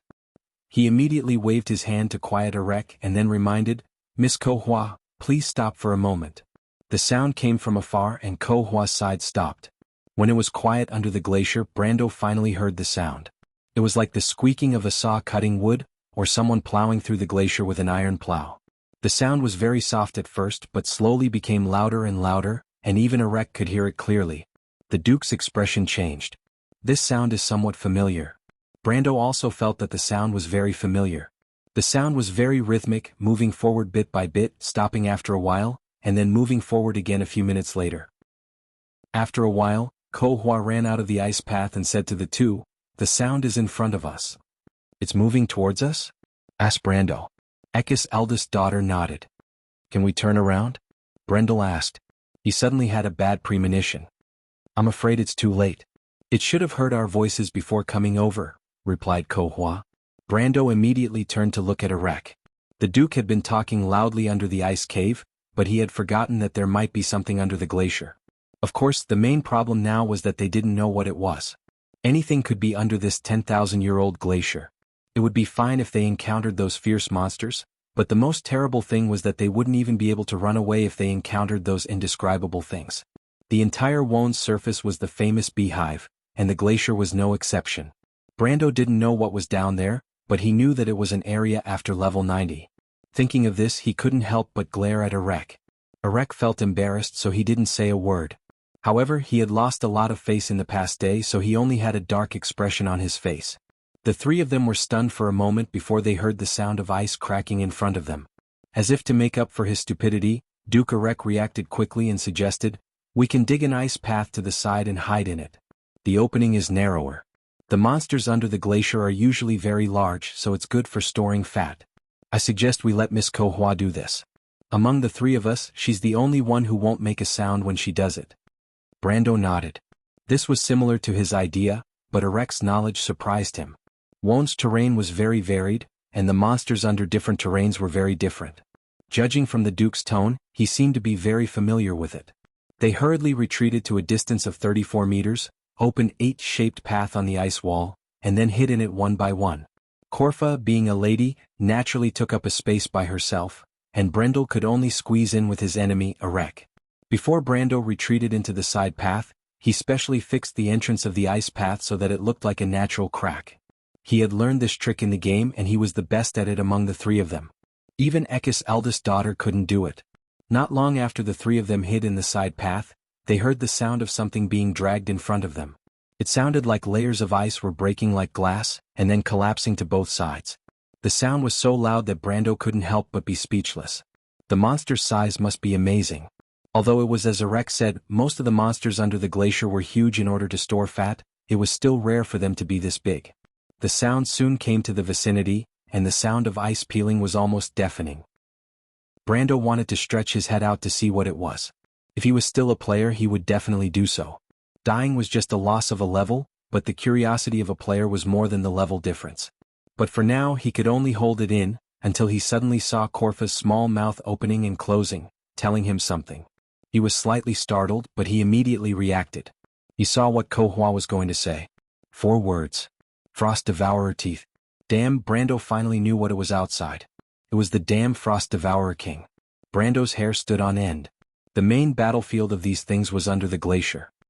He had seen the Frost Devourer King once before in the Spiral Hall, and the meat grinder-like teeth left a deep impression on him. That thing wasn't something that Maine and Mir, who had just awoken from their eternal slumber and were still in a weakened state, could compare to. It was unknown how many years it had lived under the glacier, and its strength could only be described as terrifying. Moreover, the key point was that its size made ordinary attacks completely ineffective. Brando knew that in the game, it was necessary to rely on the terrain of the glacier. The large guilds used siege weapons such as magic ballistas to defeat this terrifying monster leader. This was also the setting of the game itself. To deal with this thing under the glacier with bare hands, Brando thought for a while. He estimated that he had to find a dozen level 130 warriors like himself to solve the problem. Moreover, under the glacier was the terrain that the Frost Devourer King was best at. Their mobility and perception in this place were far stronger than on the ground. Brando suddenly began to wonder if they would be discovered by that thing if they hid in this place. But fortunately, it seemed that Martha was still on their side. The Frost Devourer King slid its body slowly outside the side passage. It didn't seem to notice that there were 3 little mice hiding here. It patrolled and gradually went away. Brando suddenly thought that the direction of the Frost Devourer King might be the big glacier outside the Eternal Extinction Square. This Frost Devourer King should have escaped at this time, and then it became the famous boss of the Holy Cathedral of the Hibernator. But at this moment he didn't have a sudden realization in his heart. He only felt that his whole body was soaked in cold sweat. Beside him, the once arrogant Grand Duke Arek also had the same thought. His face was pale and he didn't even dare to breathe. The 3 of them heard that the Frost Devourer King was getting farther and farther away, and their hearts became more and more settled. Especially Brando suddenly thought that after the Frost Devourer King left, it would definitely leave a long tunnel, which would save them a lot of effort. This tunnel might lead to the underground of the Spiral Hall because the Frost Devourer Fong should have been locked in that place. Brando was daydreaming when he suddenly saw Kohua talking to him again. What is he talking about this time? Brando was slightly startled. He saw Ekka's eldest daughter opening and closing her mouth, but the meaning this time was much more difficult to understand than the last time. Above what above? Brando looked up inexplicably and his face suddenly turned pale.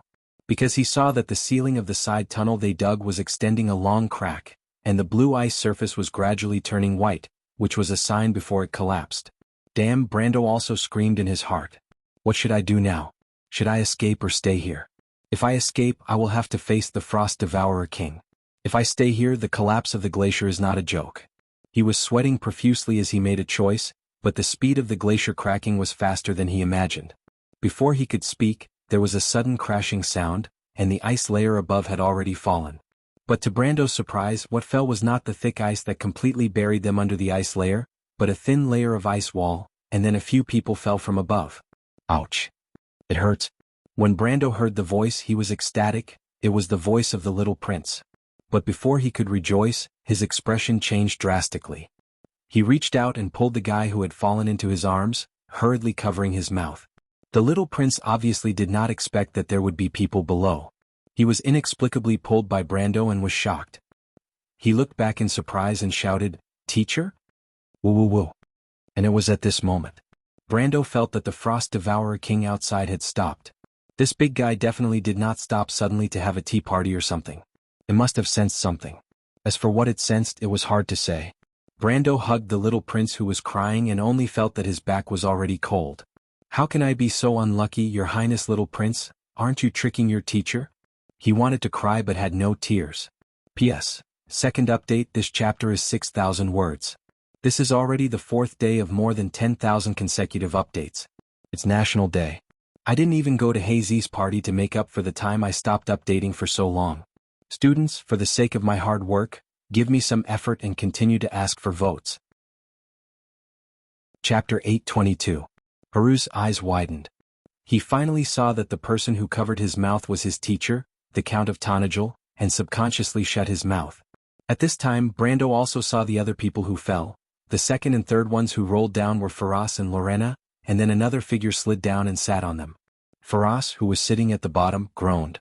It was Miss Scholar holding a thick diary. She rolled down from the female knight and plunged into the snow, crying out in pain. The last one was a tall guy, but he was a little unlucky and hit his head on the ice. Brando looked at the man who got up with a red forehead and recognized him as Prince Leneret. Mr. Brando. My lord. Faraz and Shido immediately cried out in surprise when they saw Brando clearly.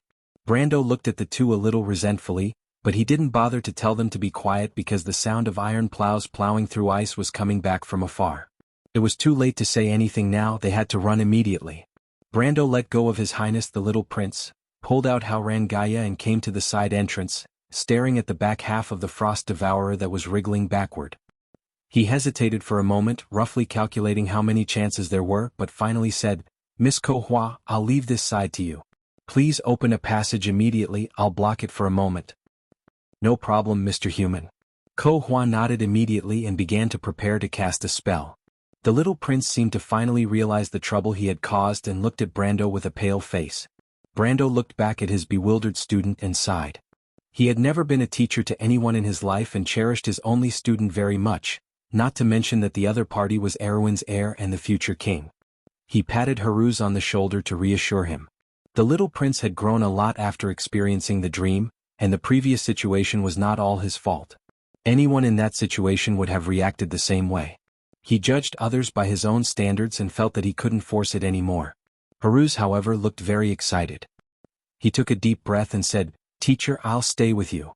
Don't mess around, remember who you are and act like a man, okay? I won't tell Her Highness about your childish words just now. Although fighting side by side with the future king's student sounded very tempting, especially in the next battle of life and death, he believed that it would leave a deep impression on Haruz. But Brando didn't want to die. He calculated the script, he had a chance of dealing with the Frost Devourer alone, but with a burden he was dead meat. Besides, he didn't need his influence in Haruz's heart. When the little prince heard Brando mention his sister, his face suddenly changed and he didn't dare to say another word. He was afraid of his sister to the extent that a mouse was afraid of a cat.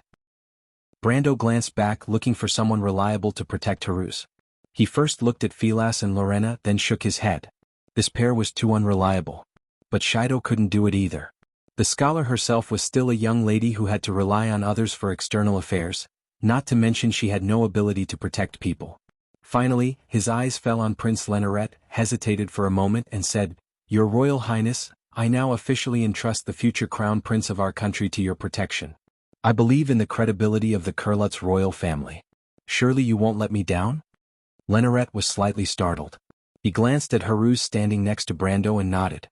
Brando breathed a sigh of relief. Although the nobles and Wond often schemed against each other, the relationship between the royal families was actually relatively good. After all, they had several common enemies, one was the feudal lords, the second was the powerful religious forces, and finally the royal families often intermarried with each other, so they were more or less related. However, the fact that the eldest prince of Cruz dared to use the credibility of the Cruz royal family as a guarantee improved Brando's impression of his originally arrogant attitude. At least now it proved that he had the right to be proud. As the heir to a huge empire, he was not a soft-footed shrimp who dared not take responsibility. Brando then thought that the eldest prince might be planning to rope in Erwin. After all, he had been close to Haruz from the beginning. But this had nothing to do with him. He looked at Erek. Duke, you stay with me. Erek didn't even lift his eyelids and snorted, but he didn't refute. He probably understood that Brando didn't believe him and wouldn't let him stay with the young prince. In that case he didn't bother to waste his breath. In just a few words, the purple-red fat body of the Frost Devourer Worm King had shrunk back to the last part. Through the ice, the huge mouth part dragged at the front could be seen dimly. After Brando instructed the others, he walked to the side of the road. Without saying a word, he raised his sword and slashed at one of the rings of the Frost Devourer Worm King. To his surprise, the dark blade of the Haurangaya easily cut into the body of the Frost Devourer worm, but it felt as if it had cut into a layer of oily skin. The thick skin was so tough that it didn't cut through. Instead, the blade almost bounced back. Brando was stunned. The Haurangaya was a holy sword, and the person who used the sword had the strength of elemental activation. He slashed it with all his strength, but there wasn't even a white mark. Not to mention a white mark, there wasn't even a dent. It was as if the skin had recovered the moment the blade was bounced back. What kind of perverted defense is this? It wasn't just Brando. At this moment, Ko Hua's spell was not ready yet, and the others hiding in the side tunnel also saw this scene. Everyone was shocked. Even if they didn't know what sword Brando was holding in his hand, Brando's strength was there for all to see. He was the most outstanding genius in the continent for nearly 1,000 years. He had elemental activation at the age of 20, and he was also the new Sword Saint candidate of Erwin's generation. He slashed with all his strength, but the fat worm's skin didn't even break. Count, Shido's face was pale and she apologized profusely. "I'm sorry, it's all our fault." She thought that it was the sound of them falling that attracted the worm. Of course, this guess was actually not far from the truth. It was just that the real culprit was not her, but the little prince beside Brando. Brando waved his hand to her, indicating that it was okay. He took a step back, white light gathered on his sword, and then he slashed again. This time Brando used the piercing strike technique. The attribute of breaking through defense finally took effect. This sword opened a long bloody wound on the Frost Devourer Worm King. Of course, this long wound was relative to them. For this boss, it was no different from being scratched by a needle. However, the severe pain still made the Frost Devourer jump up violently. It let out a painful howl, and the ring of its body arched out of the ice tunnel and hit the ceiling. Once, twice. Brando felt like an earthquake and the broken ice on top of his head fell straight down. "Okay, Mr. Human?" At this time, Ko Hua suddenly shouted happily. She finally finished casting the mysterious spell. The ice wall disappeared layer by layer in front of her like a magic trick. The girl walked forward and immediately eroded a long tunnel under the glacier. "You guys continue, I'll attract its attention for a while," Brando said to the others while holding the shaking cave wall with one hand. After the Frost Devourer was stimulated by the severe pain, it no longer retreated. Instead, it turned around and pounced on them. The ice was like water to it, unable to stop it at all. When it moved forward, it opened its mouth, and the tens of thousands of teeth in its big mouth could dig a big hole under the ice with just a bite. The sound of the ice cracking sounded in front of him, and Brando's scalp tingled. He glanced to the side. Haruz was the first to enter the tunnel, followed by Shido, Lorena, and Filas, and finally the eldest prince of the Cruz people. Seeing this scene, Brando had a good impression of him. He was not afraid in the face of danger. This guy still had some sense of responsibility. But Brando thought about it.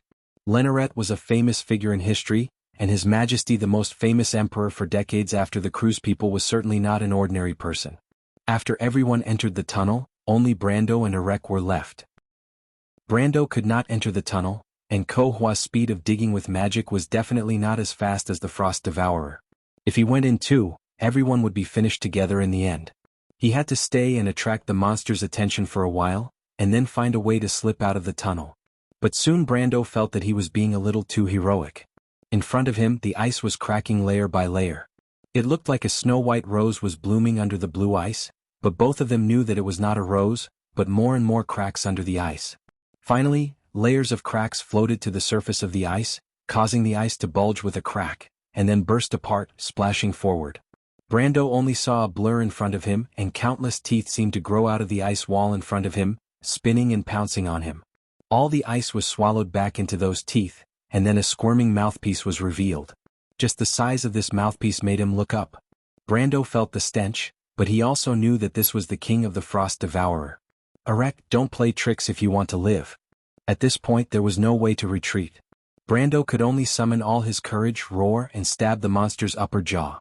The squirming mouth was like a concentric circle from the outside to the inside, and each layer was made up of countless sharp teeth. The direction that Brando's sword pierced was the upper half of this circular mouth. He had already tested the defense of this thing, so he did not hesitate to use a piercing strike. The blade was facing upwards and the sword pierced into the huge mouth, almost reaching the hilt. A stream of pus and blood gushed down from above, almost drenching Brando's face. This sword could be said to have exhausted Brando's courage. He was now almost standing in the monster's mouth. As long as the monster closed its mouth regardless of the pain, there would be no Count Tonagel in Wone tomorrow, only the excrement of the Frost Devourer. Fortunately, the excrement of the Frost Devourer was some substance similar to ice crystals. It was colorless and odorless, so it was not too disgusting.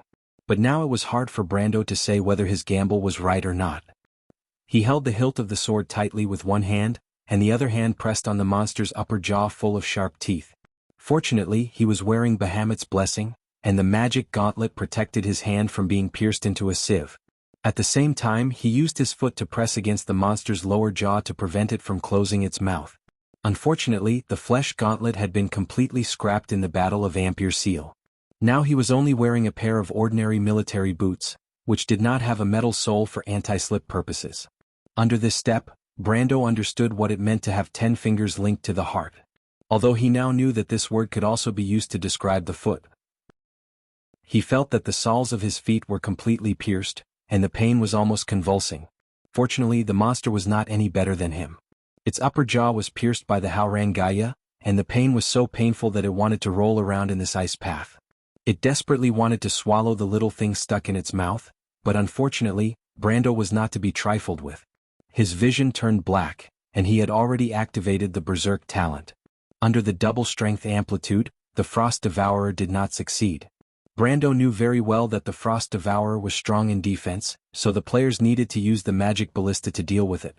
But its attack power was at the level of the average boss at this stage or even weaker. Otherwise, this battle would be impossible to fight, and the players would probably complain to the game company. It was the same here. Brando felt that this monster's attack power might only be slightly stronger than in the game, but it was also limited. At this stage in the game, the tanks who had not yet reached the level of elemental activation could withstand this boss. There was no reason why he, a warrior with elemental activation and the double strength amplitude of the Berserk talent, could not hold this big guy back. It was just that the tanks in the game had a complete team of healers behind them, but he did not have one here. He knew very well that he could not fight a protracted battle with this thing, or he would definitely be finished. Arek, what are you waiting for? Of course, Arek was not waiting, but even he could not help but be a little dumbfounded at this moment. The huge mouth of several people's height was in front of him, and the densely packed teeth reminded him of the barbed winches in his underground torture chamber. This huge mouth had now become a flattened oval, and Brando was trapped inside. Of course, he knew that Count Tonajul was waiting for him to make a move, but at this moment, the old fox's expression kept changing. He knew very well that at this time, as long as he made a move from behind, the opponent would be dead. But the problem was that the truth was also in front of him. As long as Brando died, he would definitely be next. This Frost Devourer obviously did not understand the principle that the enemy of my enemy is my friend.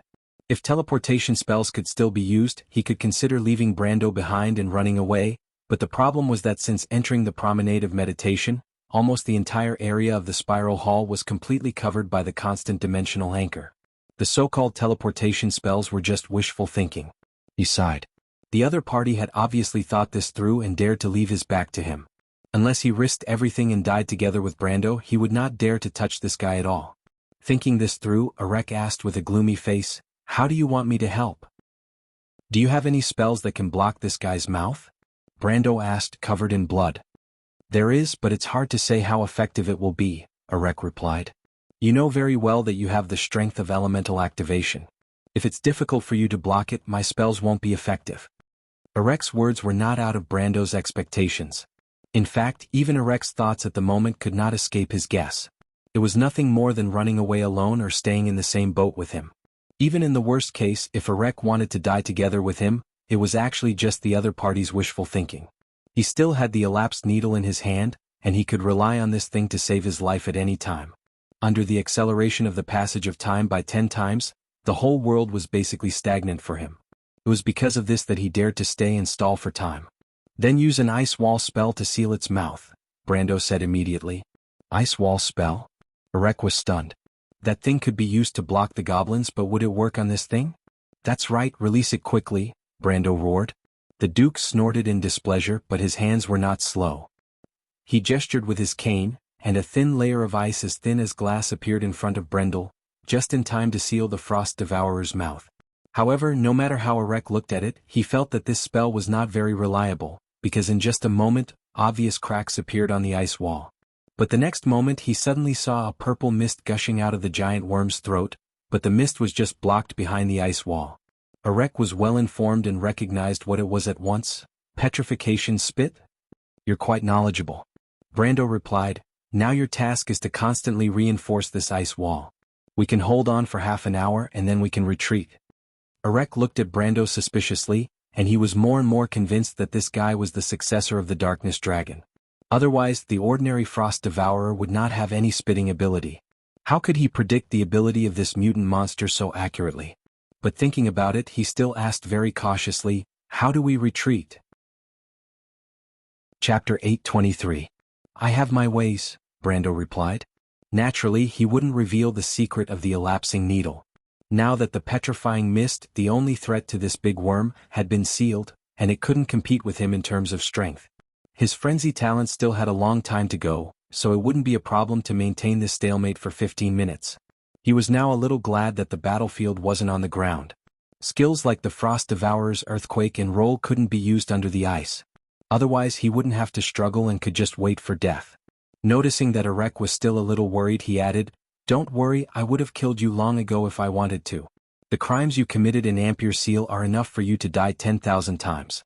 But since I didn't kill you just now, I won't deal with you now before I find a way to get your ringed snake ring." This was an open secret between the two, and Brando simply mentioned it bluntly. Erek listened and smiled coldly but did not answer. However, Brando knew that this guy was obviously unwilling and was looking for a way to escape. With this sentence, Erek finally settled down a lot. At least Brando didn't have to worry that this guy would suddenly have thoughts of perishing together with him. What followed was a boring stalemate. Erek thickened the ice layer over and over again, and the ice wall formed a huge ice block in the throat of the Frost Devourer. Fortunately, this thing didn't need lungs to breathe, or it would probably be the first boss to die from suffocation. But even so, Brando's existence still made it very uncomfortable. At first, this thing jumped up and down for a while, and about 10 minutes later, it finally quieted down as if it had exhausted its strength. In short, it was motionless, but Brando could still feel the temperature of this thing and knew that it was not dead yet. As for whether it was pretending to be dead or really exhausted, he didn't know, but at least this was a good sign. It meant that this thing had temporarily settled down. As long as there were a few more minutes, they could escape according to the original plan. Brando didn't know where Ko Hua and the others had dug to, but a quarter of an hour was enough for them to dig a few hundred meters. The frost-devouring giant worm didn't have much intelligence. As long as it didn't make any sound, it wouldn't be able to catch up. Brando could only be thankful that this thing didn't rely on smell but hearing to track. Otherwise, with his body covered in blood, it was estimated that this thing would catch up even if he ran 10 miles away. But just as he was about to relax a little, he suddenly felt the big guy under his control shake, and then it raised its head slightly. "What are you doing?" Brando was startled. He felt that the Frost Devourer was shrinking back. Was it trying to escape? But his instincts told him otherwise. He was wondering, but he didn't expect the Frost Devourer to suddenly rush forward after retreating slightly. This time, even Erek, who was in front, couldn't react in time and was directly knocked to the side. If he hadn't reacted quickly, he would have been crushed into a meat patty by this giant beast. Erek wasn't crushed into a meat patty, but Brando, who was stuck in its mouth, was unlucky. At this moment, Brando finally understood what this thing wanted to do. It went crazy. He didn't know if it was because of the toothpick in its mouth that made it unbearable, or because of the ice in its throat that made it uncomfortable. In short, after a short silence, the boss went completely crazy. It slammed directly into the ice wall in front of it, smashing a huge hole in the wall and moving through the underground glacier as fast as lightning. This was just an instinctive action for the Frost Devourer, but for Brando, it was simply miserable. The monster slammed into one ice wall after another with him. Even with Brando's physique, he was about to vomit blood at this moment. Brando was seeing stars, thinking that this wasn't how the script should play out. At this moment he wanted to start the elapsed needle, but there was nothing he could do. First of all, he didn't dare to move his hands at all. Otherwise, this big worm would bite him and he would be sent to see Lady Martha. But if he didn't move, even he didn't know where he would be taken. He only felt that he was shuttling through the dark underground, but he didn't know how far he had walked. Anyway, his back was already numb. Suddenly, there was nothing behind him, and only the sound of the wind was left in his ears. Brando instinctively felt that they should have passed through the range of the underground glacier. He wanted to look back, but when he did, he was almost scared out of his wits. This thing brought him straight out of a cliff, and beyond it was a bottomless abyss. This abyss was even more ridiculous than the abyss below the spiral hall. It was pitch black and seemingly endless, as if it led directly to the Sulphur River. "Stop!" Brando shouted. At this moment he finally couldn't care less. He quickly let go of the sword in his hand and reached for the elapsed needle hanging in front of his chest. At this moment, the Frost Devourer had already let out a wail. Most of its body rushed out of the cliff, like a derailed train, falling into the abyss with Brando. It was not until this time that Brando finally touched the dial. "Start," he shouted in his heart. With a crisp click, Brando felt as if a flowing ripple was spreading in all directions with him as the center. Then, at that moment, the whole world slowed down in his eyes. He saw that he and the Frost Devourer were still falling, but the speed of their fall was negligible. The big worm seemed to be hanging in the air, and the big hole it drilled out of the cliff was just a few feet away. "I'm saved," Brando shouted in his heart. He hurriedly pulled out the Haurangaya and climbed out from under the terrifying mouth of the Frost Devourer. He then climbed up the long body of the thing, trying to return to the cliff. But it was at this time that he suddenly felt that something was wrong. As if he was possessed, he turned his head back. Half an hour ago, at the other end of the dark underground world, the mountain girl blinked and woke up. She stayed in the darkness for a long time before she remembered what happened before she fainted. She quickly struggled to sit up. It was pitch black all around. The girl was usually quiet and strong in front of Brando, but now she was fumbling on the ground in a panic. It was not easy to grab a long object wrapped in cloth. She quickly removed the cloth wrapped around the object, and then used her hand to confirm what was inside in the darkness. It was a halberd. But she seemed to have found a rare treasure and breathed a long sigh of relief. She sat for a while with the halberd in her hand, as if she was not used to the current situation. But her vision slowly adapted to the darkness, and she could gradually distinguish the surrounding situation with the glimmer of light from the glacier. As far as her eyes could see, it was completely different from what Brando saw when he woke up. This was the bottom of a long underground ice crevice, and the widest part could fit 7 or 8 people side by side. From afar, it looked like a canyon, but the canyon gradually extended into the darkness until it disappeared at the end of the vision. Scarlet waited for a while, but no one else appeared. She then stood up in fear and called out softly, "My lord, my lord." The echo was transmitted along the ice wall, echoing in the valley like a ghost. The mountain girl's face was pale. She pursed her lips tightly, and her mind repeatedly recalled what happened when the hall collapsed. She watched the young prince and Medisha fall in front of her and disappear into the abyss below. Then the whole hall fell apart. She seemed to have fallen with the broken bridge, and then she lost consciousness. Right now, her chest felt as if it had been pierced through. Presumably, a few of her ribs were broken. Fortunately, she was a mercenary, so this kind of injury was not enough to make her cry. Although she was lucky enough to survive, she did not know if the Lord was safe. At the thought of this, she trembled with fear. The mountain girl looked around, hoping to find Brando, but she was afraid to see a cold corpse. She searched for a while with this contradictory mentality. Suddenly, she found a pair of feet buried under the ice not far away. This discovery almost suffocated her, but when she came closer, she was relieved. It was the military boots of the Cruz people. It must be the bodies of the Cruz nobles who were near her at that time. She took a light breath and began to move along the ice and snow that had fallen from above. Soon she found that the bodies of the Kurlutzian nobles were scattered everywhere in the snow. Some of them had been completely crushed by the accumulated ice, and their bodies and limbs were in a strange posture. But these things did not bring the slightest ripple to Scarlet's heart. She sat expressionlessly among the strange bodies, and her expression became more and more relieved. Finally, she confirmed that none of the bodies belonged to the people she said she was familiar with. She could not help but sigh softly. However, she immediately revealed a look of disappointment. Where was the Lord? Ever since Brando took her in, she never left Brando's side. It was only this time that she could not see his tall and broad back, and she felt lost. Scarlet touched her chest. Her heart felt empty, but even she did not understand what was going on. Just as she was walking aimlessly along the ice crevice, she suddenly heard a weak groan from the broken ice. She stopped and listened carefully and finally determined that the sound came from under the ice. She hesitated for a moment.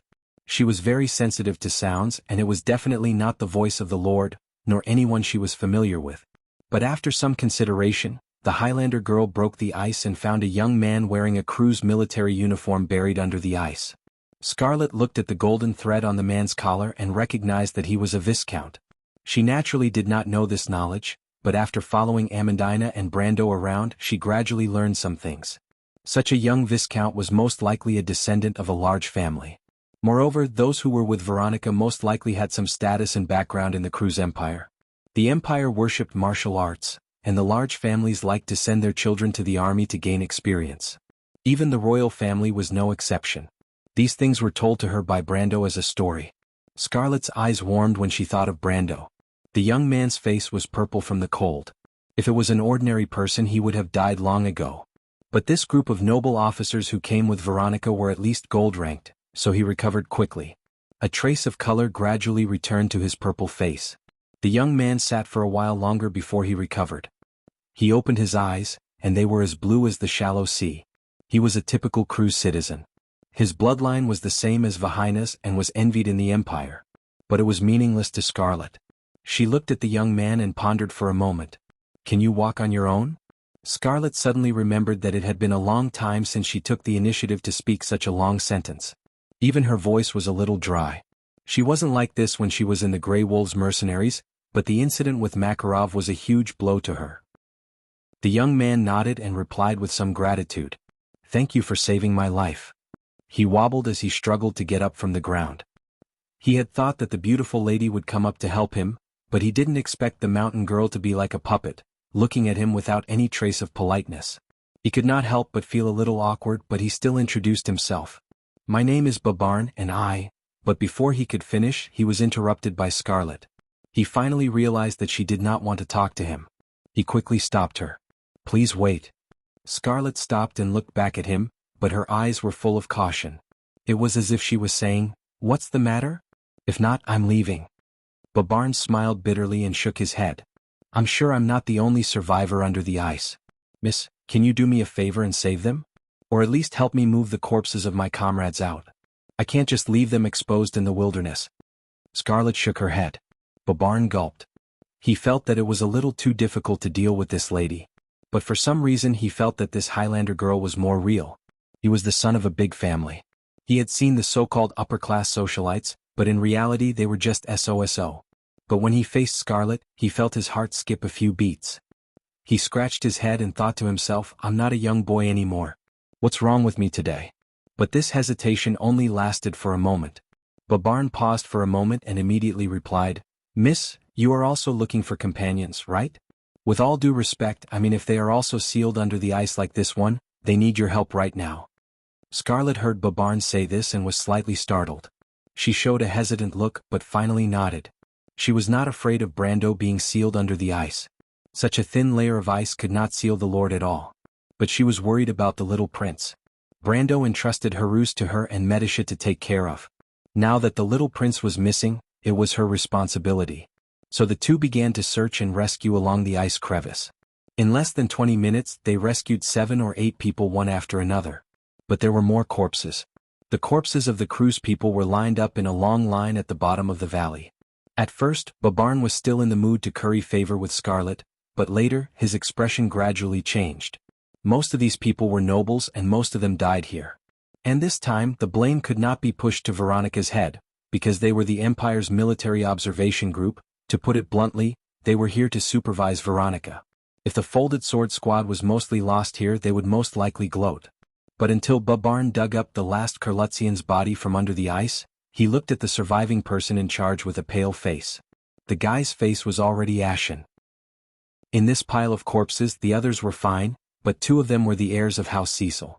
This was a big problem. Originally, everyone knew that House Cecil and House Ashric were sworn enemies in the Empire. These 2 had originally grasped Veronica's weakness in the loop of trade winds and came to catch the head of the female corps. They thought that this would be a pleasant trip. Thinking about it, the Empire's military observation team never went to the front line, and under normal circumstances, they would not encounter any danger. But this time, Veronica was determined to enter the holy cathedral of the Hibernator. Of course they could have stayed outside, but these 2 guys were also obsessed. They had to encourage others to follow in, wanting to see what tricks Veronica had up her sleeves. Of course, they suspected that Veronica had colluded with Tanajal. This was a tacit secret in the observation team. People like Babarn did not want to participate in the struggle between House Cecil and House Ashric, but they also did not want to offend the heirs of the 2 great families. With the tacit consent of the person in charge, everyone followed in. The most important thing was that Prince Leneret did not object, which was equivalent to a tacit consent. But the problem now was that they did not know if Veronica had any conspiracy, but 2 of the heirs of House Cecil died in an accident. If only one died it would be fine, but now it was impossible to explain. Thinking this clearly, everyone, including Babarn, could not help but feel a little dejected. They sat next to a large pile of corpses, unable to find any way out. If nothing unexpected happened, they would definitely suffer the retaliation of the Cecil family. These large families wouldn't be reasonable. Babin's family was enough to keep him out of this whirlpool, but the rest of them weren't so lucky. But there was an exception among these people. That was Scarlet. The mountain girl did not understand the intrigue between these nobles. She could not say whether she was lucky or unlucky. She did not know any of the people who were rescued or dug out. The young prince, Medisha, and Miss Alaz all seemed to have disappeared. This made her feel both disappointed and fortunate. Disappointed that she did not know what to do, and fortunate that at least she did not see their cold bodies. As for those sighing Kurlutzian nobles, it had nothing to do with her.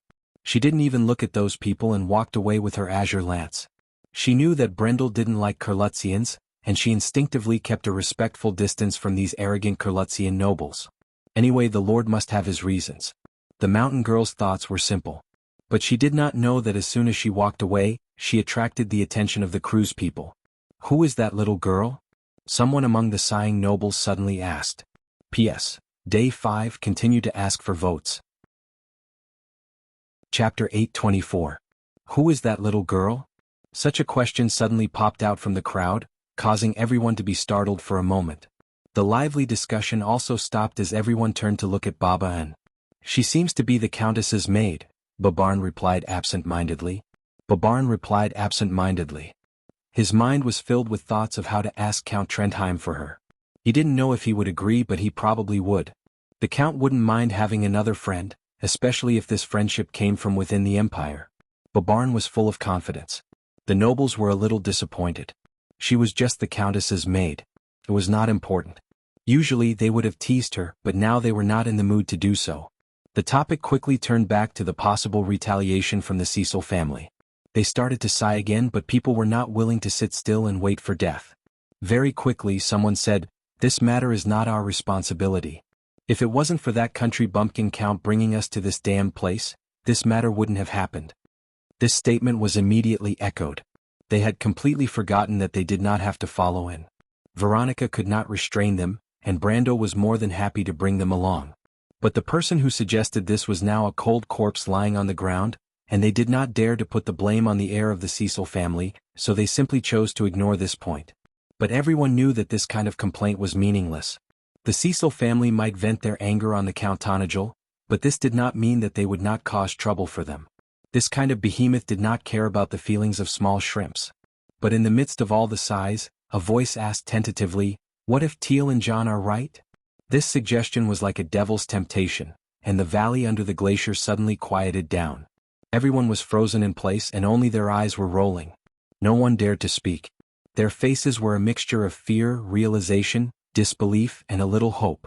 Teal and John were the two heirs of the Cecil family who had become stiff and cold. Of course they were one of them. As for what they said was right, everyone present knew. After a long while, someone said dryly, This may be a way, but if it fails we will have to face the wrath of both sides." What's the difference between one side and two sides? Can a person die twice?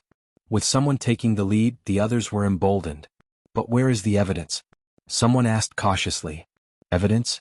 What evidence do we need? We are the officers' observation group. We are the evidence." The person who spoke looked at everyone and said gloomily, "You saw it with your own eyes.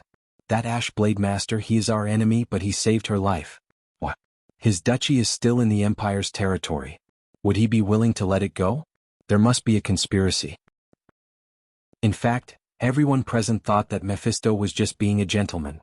The Ash Blade Master hated the Empire, but he did not need to play tricks in this place. With his character, he would only defeat his enemies fair and square. But this time no one refuted. Someone asked carefully, "You mean Veronica and him are plotting to restore the duchy? But what good does it do her? It doesn't make sense. Her Majesty is not a fool." Someone shook his head. "You've all forgotten one thing," the man encouraged. "Mephistopheles is that country bumpkin Count's teacher, and Veronica is very close to that Count. They must have some secret deal. But how can we know the inside story of the deal? Her Majesty will not only listen to our words. She is the real commander of the Legion. Without concrete evidence, the Empire can't do anything to her. It is because she is the commander that Her Majesty is more suspicious. As for the inside story of the deal, we do not have it now, but we will soon. The man looked at the direction where Scarlet disappeared and smiled coldly, revealing his white teeth.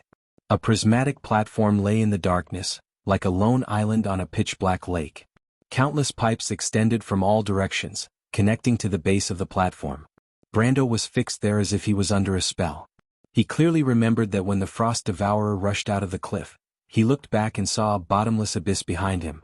But at this moment, this strange platform seemed to appear out of thin air, less than 300 feet below him and the Frost Devourer King. But what was this place? There was absolutely no player in the game who found such a place.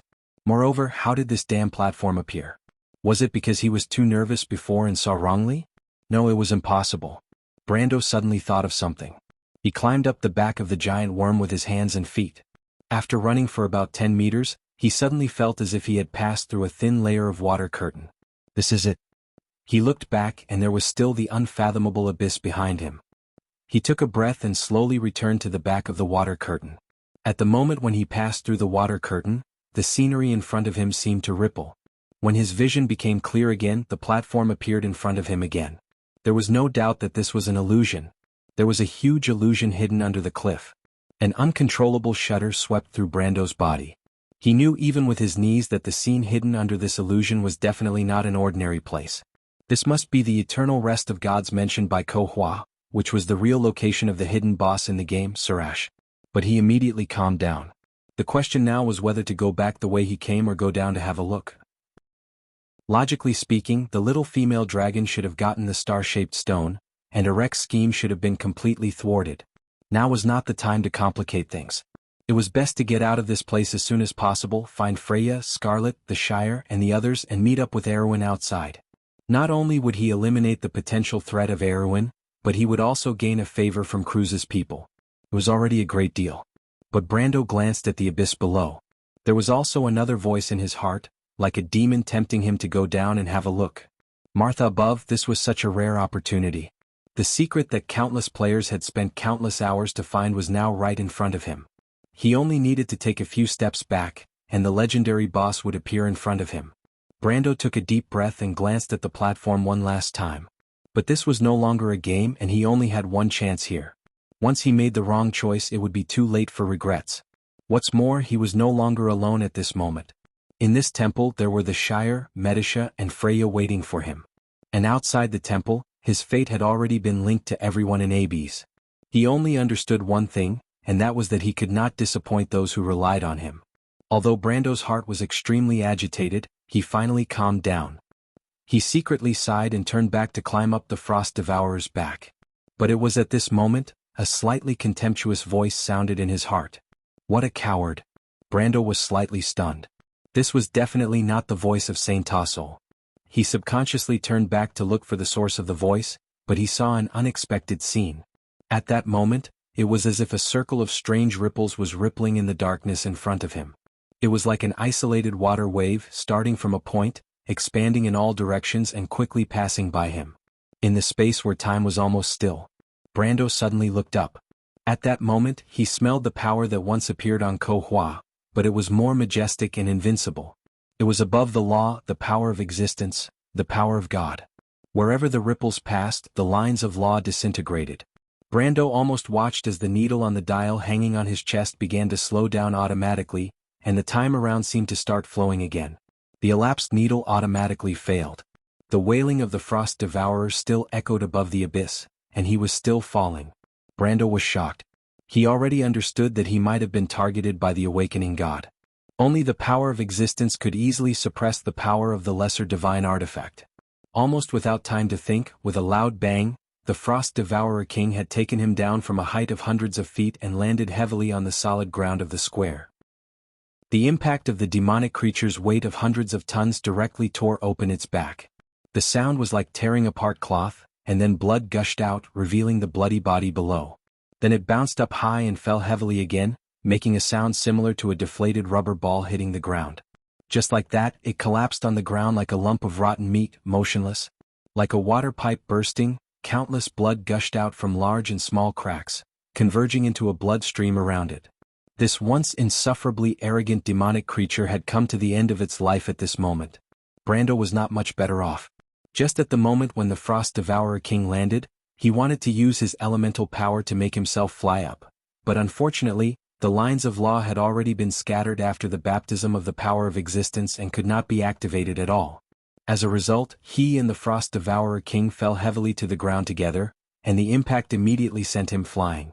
Fortunately, he did not have the terrifying weight of the Frost Devourer King, and he had the ladder as a buffer, so he was only thrown heavily to the ground. Brando adjusted his posture at the last moment of landing and rolled a few times. Although he was dizzy from the impact, it was nothing more than that. At most, he had some scratches on his body. Of course, this was also because of his own strength. If it were an ordinary person, he would have been smashed into a meat patty, but for the existence of elemental activation, hundreds of feet in the air was nothing. If he had been prepared in advance, he could have jumped down directly without the need for a buffer, and he would not have been injured. But this time it was unexpected after all. When Brando staggered up from the ground, he felt dizzy and uncomfortable as if his brain had been hit by a hammer. He tried several times before he could stand up again. He only felt that his mind was in a mess. The only thing he remembered was that the person who pulled him back to this square must be an enemy, not a friend, so he immediately raised the Haurangaya and put on a defensive posture. "Who is it?" he shouted. "It's me," a woman's voice said in the square. "Ko Hua."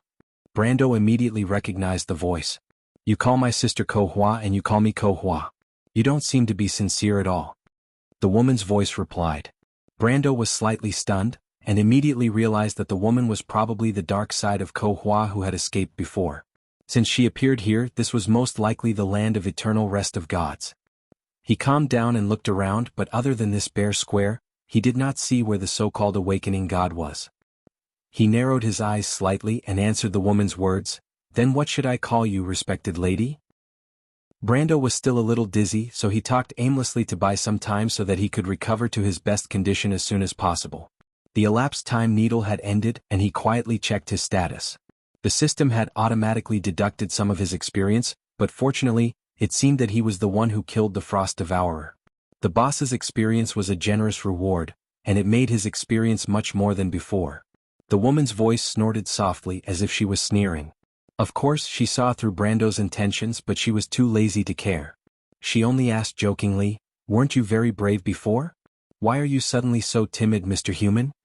This human's tone was exactly the same as Ko Hua's, as expected of two different existences. However, Brando was a little puzzled.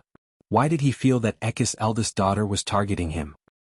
He looked up in confusion and asked, "I don't know what you mean. You're the one who called out my name in the spiral hall and almost ruined all my previous efforts, aren't you?"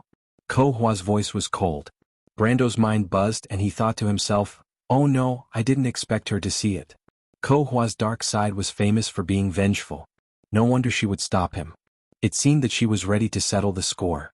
His back was covered in cold sweat, but he was too lazy to say more. The other party was the hidden boss here, and now that he was in this square, it was inevitable that he would have to fight. He simply held Haurangaya tightly and waited for the other party to make a move. But it was at this time that a dark flame suddenly appeared above the square with a whoosh. Brando looked up and saw the flame split in the middle. A girl with a similar figure to Ko Hua slowly walked out from it, but her whole body, including her clothes, was made of burning black flames. She floated in the air and looked at him condescendingly. "I'm curious, how did you recognize my human form? Don't use your clumsy excuses to brush me off. Even the Bugis have never seen what I look like." Brando was about to speak, but the girl seemed to have seen through his thoughts and blocked his way out first. But then she muttered to herself a little strangely, "How strange, I can't see through your origin." "Who are you?" Brando was shocked. "You can see my thoughts? I'm a god after all." The girl's voice echoed in the darkness. "You're a god?" Brando reacted. "No, this is not your power, this is Milo's." "Clever." The girl smiled, but Brando could not feel the naivety and innocence of Ko Hua at all. He only felt that the other party's smile was eerie. "Didn't you ask how you should call me? I'm Sir Ash, the only god in Wonde after the Year of the Fallen Stars. But I'm no longer the awakening god, I'm the awakening god." Dream on, Brando thought. If you're a real god, how are the players going to play? After all, this is a level 5 or 60 dungeon. Although it's a hidden boss, as long as it's a boss, there's a chance of defeating it. Brando suddenly thought that this self-proclaimed Surash Kohua's sister, who seemed a little muddle-headed, seemed to have the same idea as him. She was also stalling for time. It's conceivable that Milos's true form has not fully awakened yet. This is not a very short process. Brando suddenly thought of the huge wreckage they saw on the glacier. What the true form of the giant god was like was already obvious. Brando. Just as Brando was full of complaints, Saint Tassol's voice suddenly sounded in his mind. Someone is approaching from above. How do you know, great sage? Brando was slightly startled. Since when did this elf have the function of radar? He had never heard of it before. Stupid, I feel Angelique and the others. Yeruda and Peya? Brando looked up at the endless cliffs above. The two siblings can't fly. The two siblings can't, but someone else can. It should be someone carrying them. It's very fast and it's probably your teacher. Mephisto? Brando's heart skipped a beat. If there were two people, then the remaining one was probably Veronica.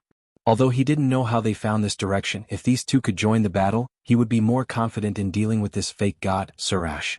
Thinking of this, he didn't intend to immediately expose the other party's lie. Instead he continued. In that case, Lord Surash, what's your purpose in bringing me here? Although I almost ruined your plan by accident, as a god, it seems that you don't have to be calculative with a mortal like me, do you? Naturally, I won't be calculative with you. The girl's voice laughed coldly. On the contrary, as my first guest, I'll show you a good show. A good show?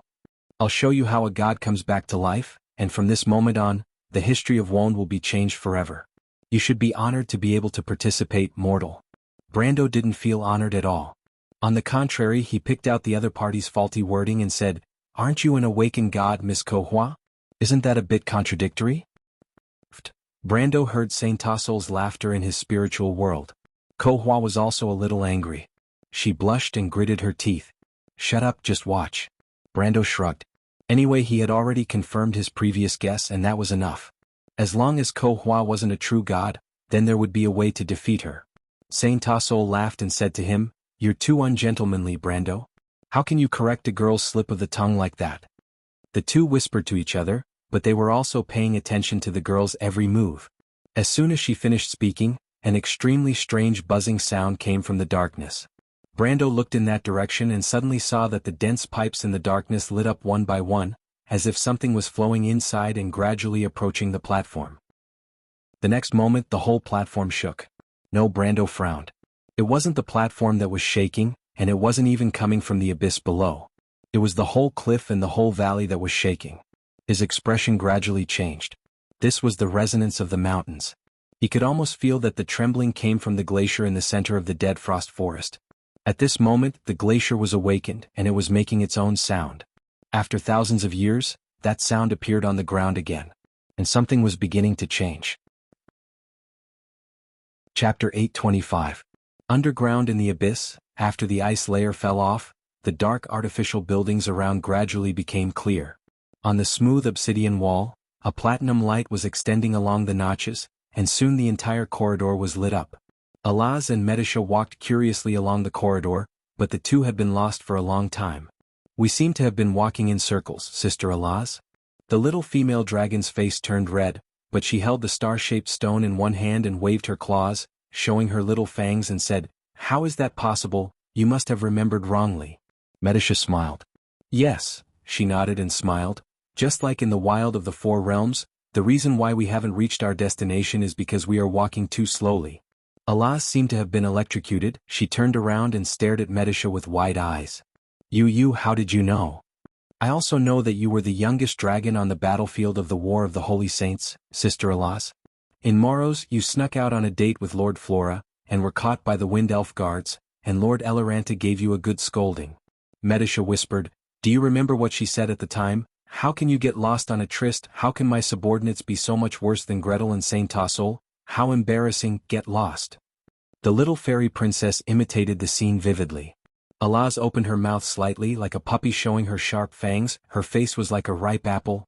Impossible, how could anyone know about this? You, who are you? Medisha tilted her head, smiled and did not answer. Alaz suddenly screamed. She looked at her with some surprise. I remember, it's you, little Princess Crescent. Why did you change your name to such a strange one? That's my surname, Sister Alaz. Medisha sighed. My real name is Medisha. The little female dragon stuck out her tongue and replied with some annoyance, "You look different." Medisha touched her forehead. "Sister Alaz, I am a heroic spirit, my appearance will not change." "Is that so?" Alaz scratched her round cheeks. "Then I probably remembered wrongly." "So let me lead the way," Medisha replied, "just like when we worked together before, okay?" But Alaz did not answer. Instead, she raised a finger and pressed it against Medissa's lips. "Shoo," she said. "Do you hear something?" Medissa was shocked and quickly took a small step back, glaring at her. "It's true, there's a sound." The little female dragon quickly replied. "Really?" The silver elf princess raised her eyebrows slightly. She knew that the five senses of the golden race were much more sensitive than other races, but suddenly her pointed ears twitched. Both of them turned their heads in a certain direction at the same time. Over there was a crossroad in the long corridor, and a battered figure was limping slowly from there. After a while, Alaz and Medisha emerged from the invisibility spell. "That guy looks familiar." The little female dragon bared her teeth, suspicious. "It's Dukarek," Medisha replied. She and Alaz looked at each other. The white beam of light pierced through heaven and earth. Maynard and the others turned their heads and stared in that direction from afar. The second time, Veronica looked angrily at Ko Hua as another image in front of her was drowned in the white light. Levas, the border city of Cruz, had been reduced to ashes. She was so angry that she almost crushed the hilt of her sword, but Brando held on tightly to the female army commander, afraid that she would lose her mind. The three of them had launched many attacks on Ko Hua, but they had all failed. The divine barrier was like a wall of despair, lying between the mortals and the gods. There was no way to break through. Ko Hua turned her gaze to the next image, Oskin, a city of wind elves. Brando looked nervously at the rapidly changing images. There were still two more images, and below them was the beautiful castle by Lake Kirkle. He was so nervous that his palms were sweating. How could there be such a battle? I have to think of a way. At this time, Ko Hua suddenly looked up as if looking at something. Her voice echoed on the platform again. "Sister, you're here." Brando was slightly startled. He turned around and saw the figures of the young prince and Prince Leneret appear on the cliff. "Teacher." "Lady Veronica." His and Shido's voices were the first to be heard, and then Brando saw another Ko Hua appear behind them. In the middle of the hall, Ko Hua's dark side frowned, while the kind Ko Hua just nodded gently. Could the key to the battle be the kind Ko Hua? This thought flashed through Brando's mind. "She is?" Mephistopheles asked. "That is also Ko Hua, and the one controlling Milos is her dark soul." "Two sides of one?" Brando nodded. "Something like that." "Oh wait." He was surprised to see that Veronica had already charged in that direction. Obviously, this female army commander had thought of the same thing, but the problem was that Veronica was much more decisive than he was. But by the time he reacted, the tip of Veronica's sword was almost in front of Ko Hua. The kind Ko Hua was almost stunned.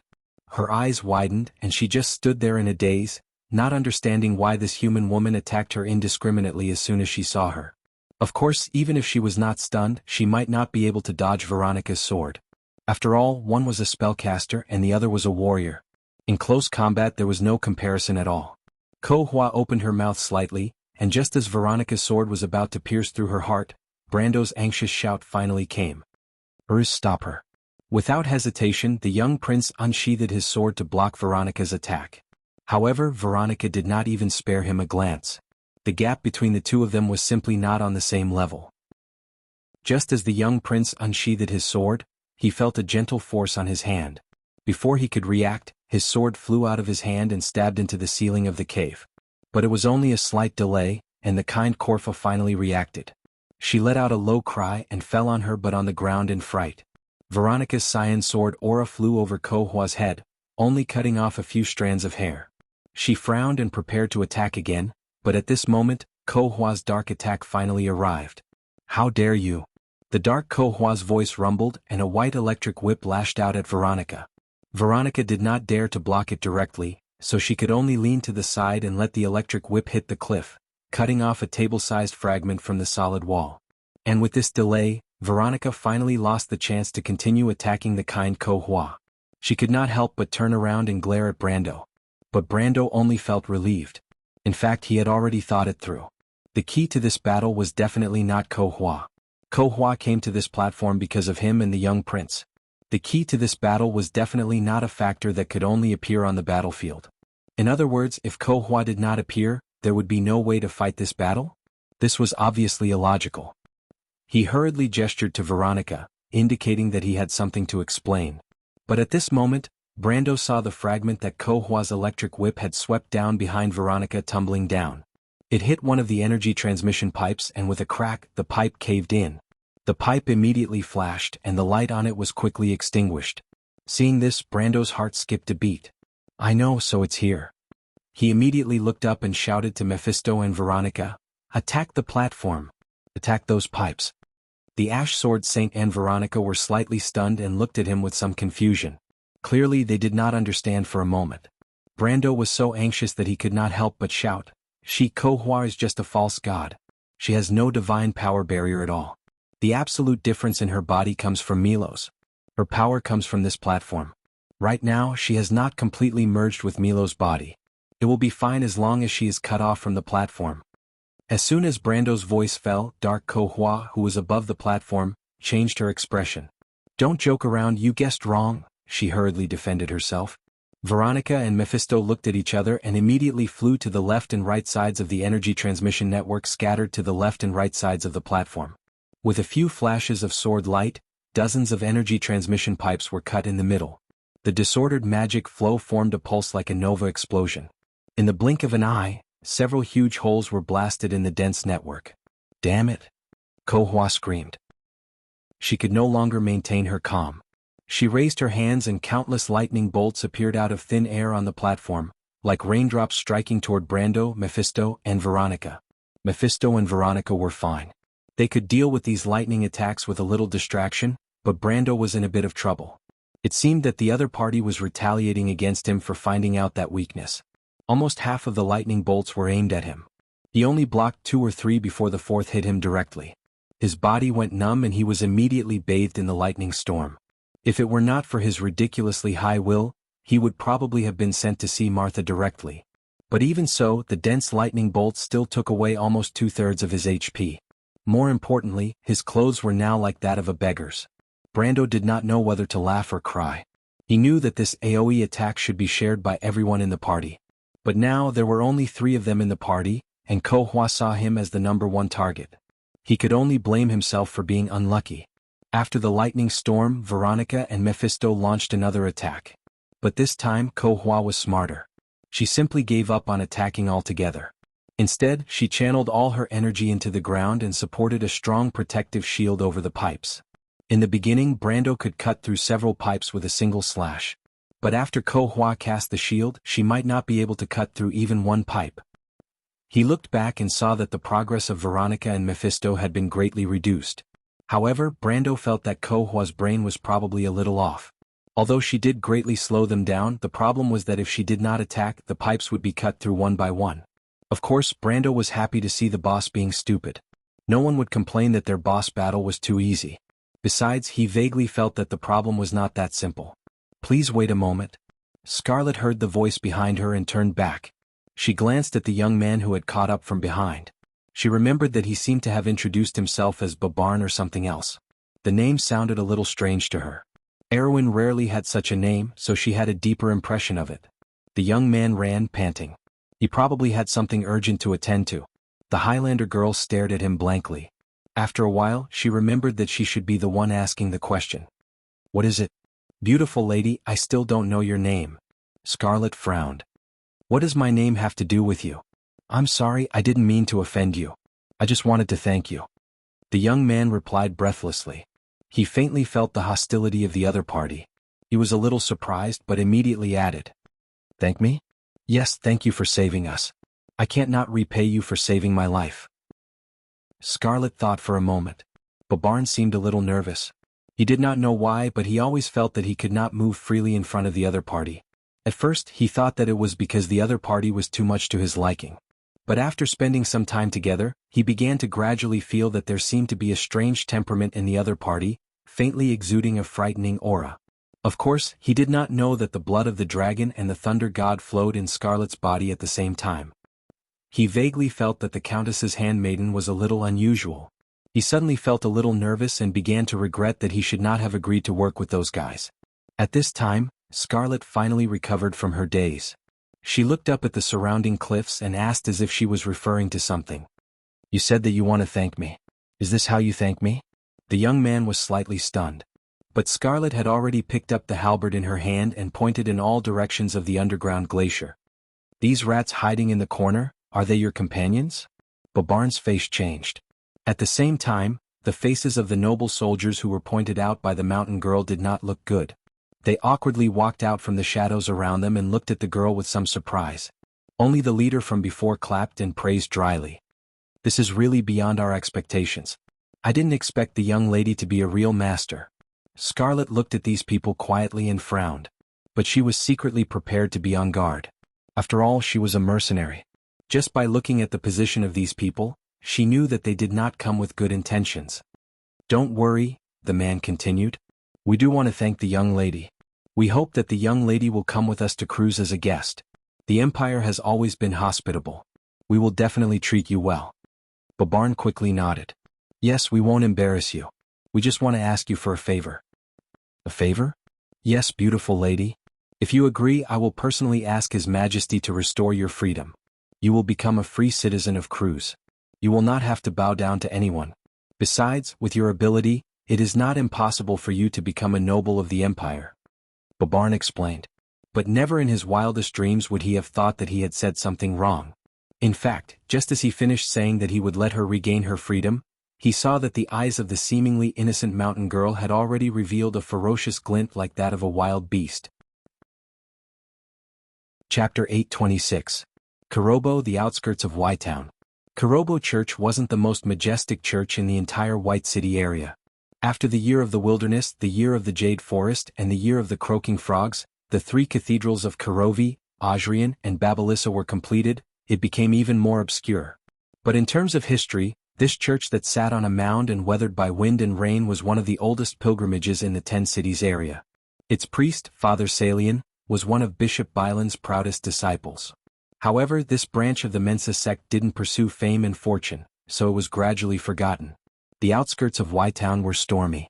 In the church, on the podium behind the altar, a dark-skinned priest who looked like an old farmer stared blankly at the holy water cup in front of him. The holy water chalice was a gift from Farnazane. The silver holy water chalice was filled with holy water that was filled with magic. It was said that the filthy could see their sins in the reflection of the water, the greedy could see their own ugly desires, the devout could see their firm hope, but only the pure could see the oracle from above the clouds. Although it was just a legend, the holy water cup was indeed the most sacred vessel in a pilgrimage place. It was also one of the fixed ritual props used in the most solemn ceremonies. The farmers and the poor would occasionally ask for some holy water from the church. It was said that it had healing properties, and Father Salian was willing to give it to them. But at this moment, the thunder rumbled and the surface of the holy water cup rippled. A layer of black fog seemed to float on the surface of the water. One after another, golden words appeared in the black fog and gradually disappeared. This strange scene had lasted for a full quarter of an hour. Father Salian's forehead was full of cold sweat. He kept drawing sacred symbols on his chest and reciting hymns. However, the thunderstorm outside the window seemed to be even more violent. From time to time, the shouts of monks and apprentices could be heard from outside the church. Not long after, an ascetic drenched in water rushed in from the side door with a scripture wrapped in oiled leather. Father, the scripture has been hidden in the cellar. This rain is strange. The demonic wave this time seems to be much bigger than the previous ones. He suddenly stopped talking when he saw Father Salian turn around with a pale face. Father? Quick, go inform Bishop Gonzalez. Tell him to inform the Bugas? Inform the Bugas? What happened, Sir Priest? The cultivator's expression changed greatly. Get the Bugas to shut down the monitoring station in the elemental frontier. Salian's hand trembled as if he was crazy, and his voice sounded like it came from the depths of hell. The constellation of Milos has been restored, a god has been resurrected in Wound. A thunderclap fell. The buzzing sound echoed in the church for a long time. The ascetic stood dumbfounded in the middle of the aisle between the 3 rows of chairs, forgetting what he was supposed to do for a moment. Go quickly. I need to see the great sage. Salien shivered and looked out of the window. The wind and rain continued to weave. Shallow Water Town. After the 8th month, the eastern part of Lantan Island finally showed signs of greenery. The forest was no longer lifeless with withered branches and withered leaves. Rustling sounds could be heard when the wind from Lake Kirkle swept through the forest. Two young men were fishing on the pier by the lake with a sand bucket by their feet. One of them was yelling as if he did not care that he had scared away his prey. "Hey Lando, I'm sure I'll catch a pike today. Let's go make fun of John and the others." "Shut up, you're scaring the fish away." His companion reprimanded him impatiently. "Don't worry, now's not the time to take the bait. I'll be quiet later. But the wind today is a little too strong, it won't be easy to reel in the rod." The first young man held his head with both hands and leaned against the wooden pillar of the pier, muttering as he chewed on a blade of grass. "Can you just shut up?" Before the second young man could finish his sentence, the entire pier shook as if there was an earthquake. He bit his tongue and could not help but scream. The first young man jumped up and looked around in shock. Finally, his gaze fell on the surface of the lake. In his field of vision, a conspicuous ripple was spreading along the shore towards the center of the lake. That was definitely not a reverse wave. "Hey, what's going on? Did the ground move just now? Damn it, my tongue. It hurts." The young man called Lando was hunched over on the pier. He was in so much pain that he looked like a cooked shrimp. The first young man stood up cautiously. He felt that something was wrong. He looked up. It was the forest. The forest had quieted down. Then a buzzing sound came from the north. It sounded like the bees in old John's house, but he knew that it was not bees. There could not be so many of them. He looked up instinctively and saw a dark cloud coming from the direction of the Deathfrost forest. Something big happened. The young man immediately remembered the group of nobles who entered the forest half a month ago. Without a second thought, he grabbed his companion from the bridge and ran towards the lakeside. It was at that moment that the second shockwave arrived. From afar, the ground in the forest seemed to be rippling, and the soil that was pushed up by the shockwave swept across the entire northern shore of Lake Kirkle like a wave. The young man had just dragged his companion to the lakeside when he saw the shockwave. He could not help but cry out as he leaped from the bridge and landed firmly on the beach not far away. Behind him, the shockwave was like a whip, whipping the bridge. The bridge that had stood by the lake for 15 years in shallow water town trembled as if it was suffering from typhoid fever. In just a moment, it completely fell apart with a crash, turning into a pile of broken wood floating on the surface of the water. The young man looked at the scene with his mouth agape. There was only one thought in his mind. What's going on? The White Gorge had disappeared. The glacial valleys were melting, and the accumulated snow was collapsing and collapsing. The mountain ranges were fragmented and shattered, and the mountain peaks sank into the ground, leaving behind terrifying cracks. The earth rumbled and the trembling mountains sang a hymn. The ice layer collapsed layer by layer amidst the song, and a glacier half the size of a town tumbled into a bottomless abyss. It dismembered in the process, making thunderous sounds. The young knights of the Folded Sword Knight Regiment stared at the scene in front of them with their mouths agape. The entire canyon had been flattened, and the glaciers on both sides were disappearing like sand in an hourglass. From time to time, someone would lose his footing in the falling snow. The people on both sides hurriedly grabbed him and dragged him up. Aaliyah was shaking off the snow in his hood. He looked up at the doomsday-like scene, and could not help but feel a little lost. "Marcia above, what's going on, Brund? When did you blaspheme the gods and now you're being punished by the heavens?" "Shut your stinking mouth." Brund coughed angrily on the stretcher. Maynold walked at the front of the team. She climbed up a cliff, then reached back and let little Pero grab her hand and climb up. "Thank you." The latter shook the snow off his bearskin coat and thanked her. "We can't go any further." "What's wrong?" "Look ahead." Someone in the team suddenly shouted. Little Pero narrowed his eyes and looked ahead with his hand on his eyebrows. Straight ahead, the White Gorge had completely disappeared and was replaced by a deep valley. Below the deep valley, the pervasive ice fog was gradually dissipating, revealing an endless black complex of buildings behind. Right below their feet, it looked like stacked obsidian cubes, but each of them was more than tens of thousands of feet long. The mist shrouded these majestic cubes, and at a glance, it looked like the legendary Titan's Ark.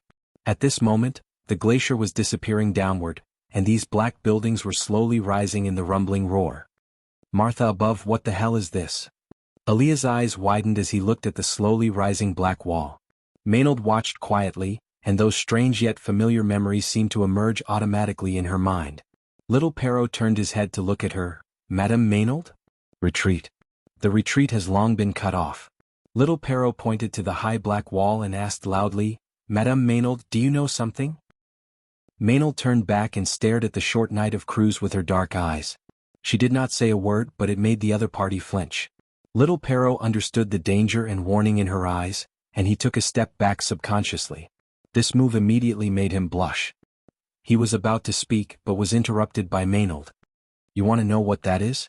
Without giving little Pero a chance to speak, Maynard opened her mouth and mouthed 3 words. Milos. All the energy pipes had lit up, and the platform was slowly rising with a humming sound. The darkness faded like a layer of gauze, and light sprinkled down from above, gradually outlining the edge of the entire abyss. On the smooth broken wall, there were countless crystal lattices that transmitted energy.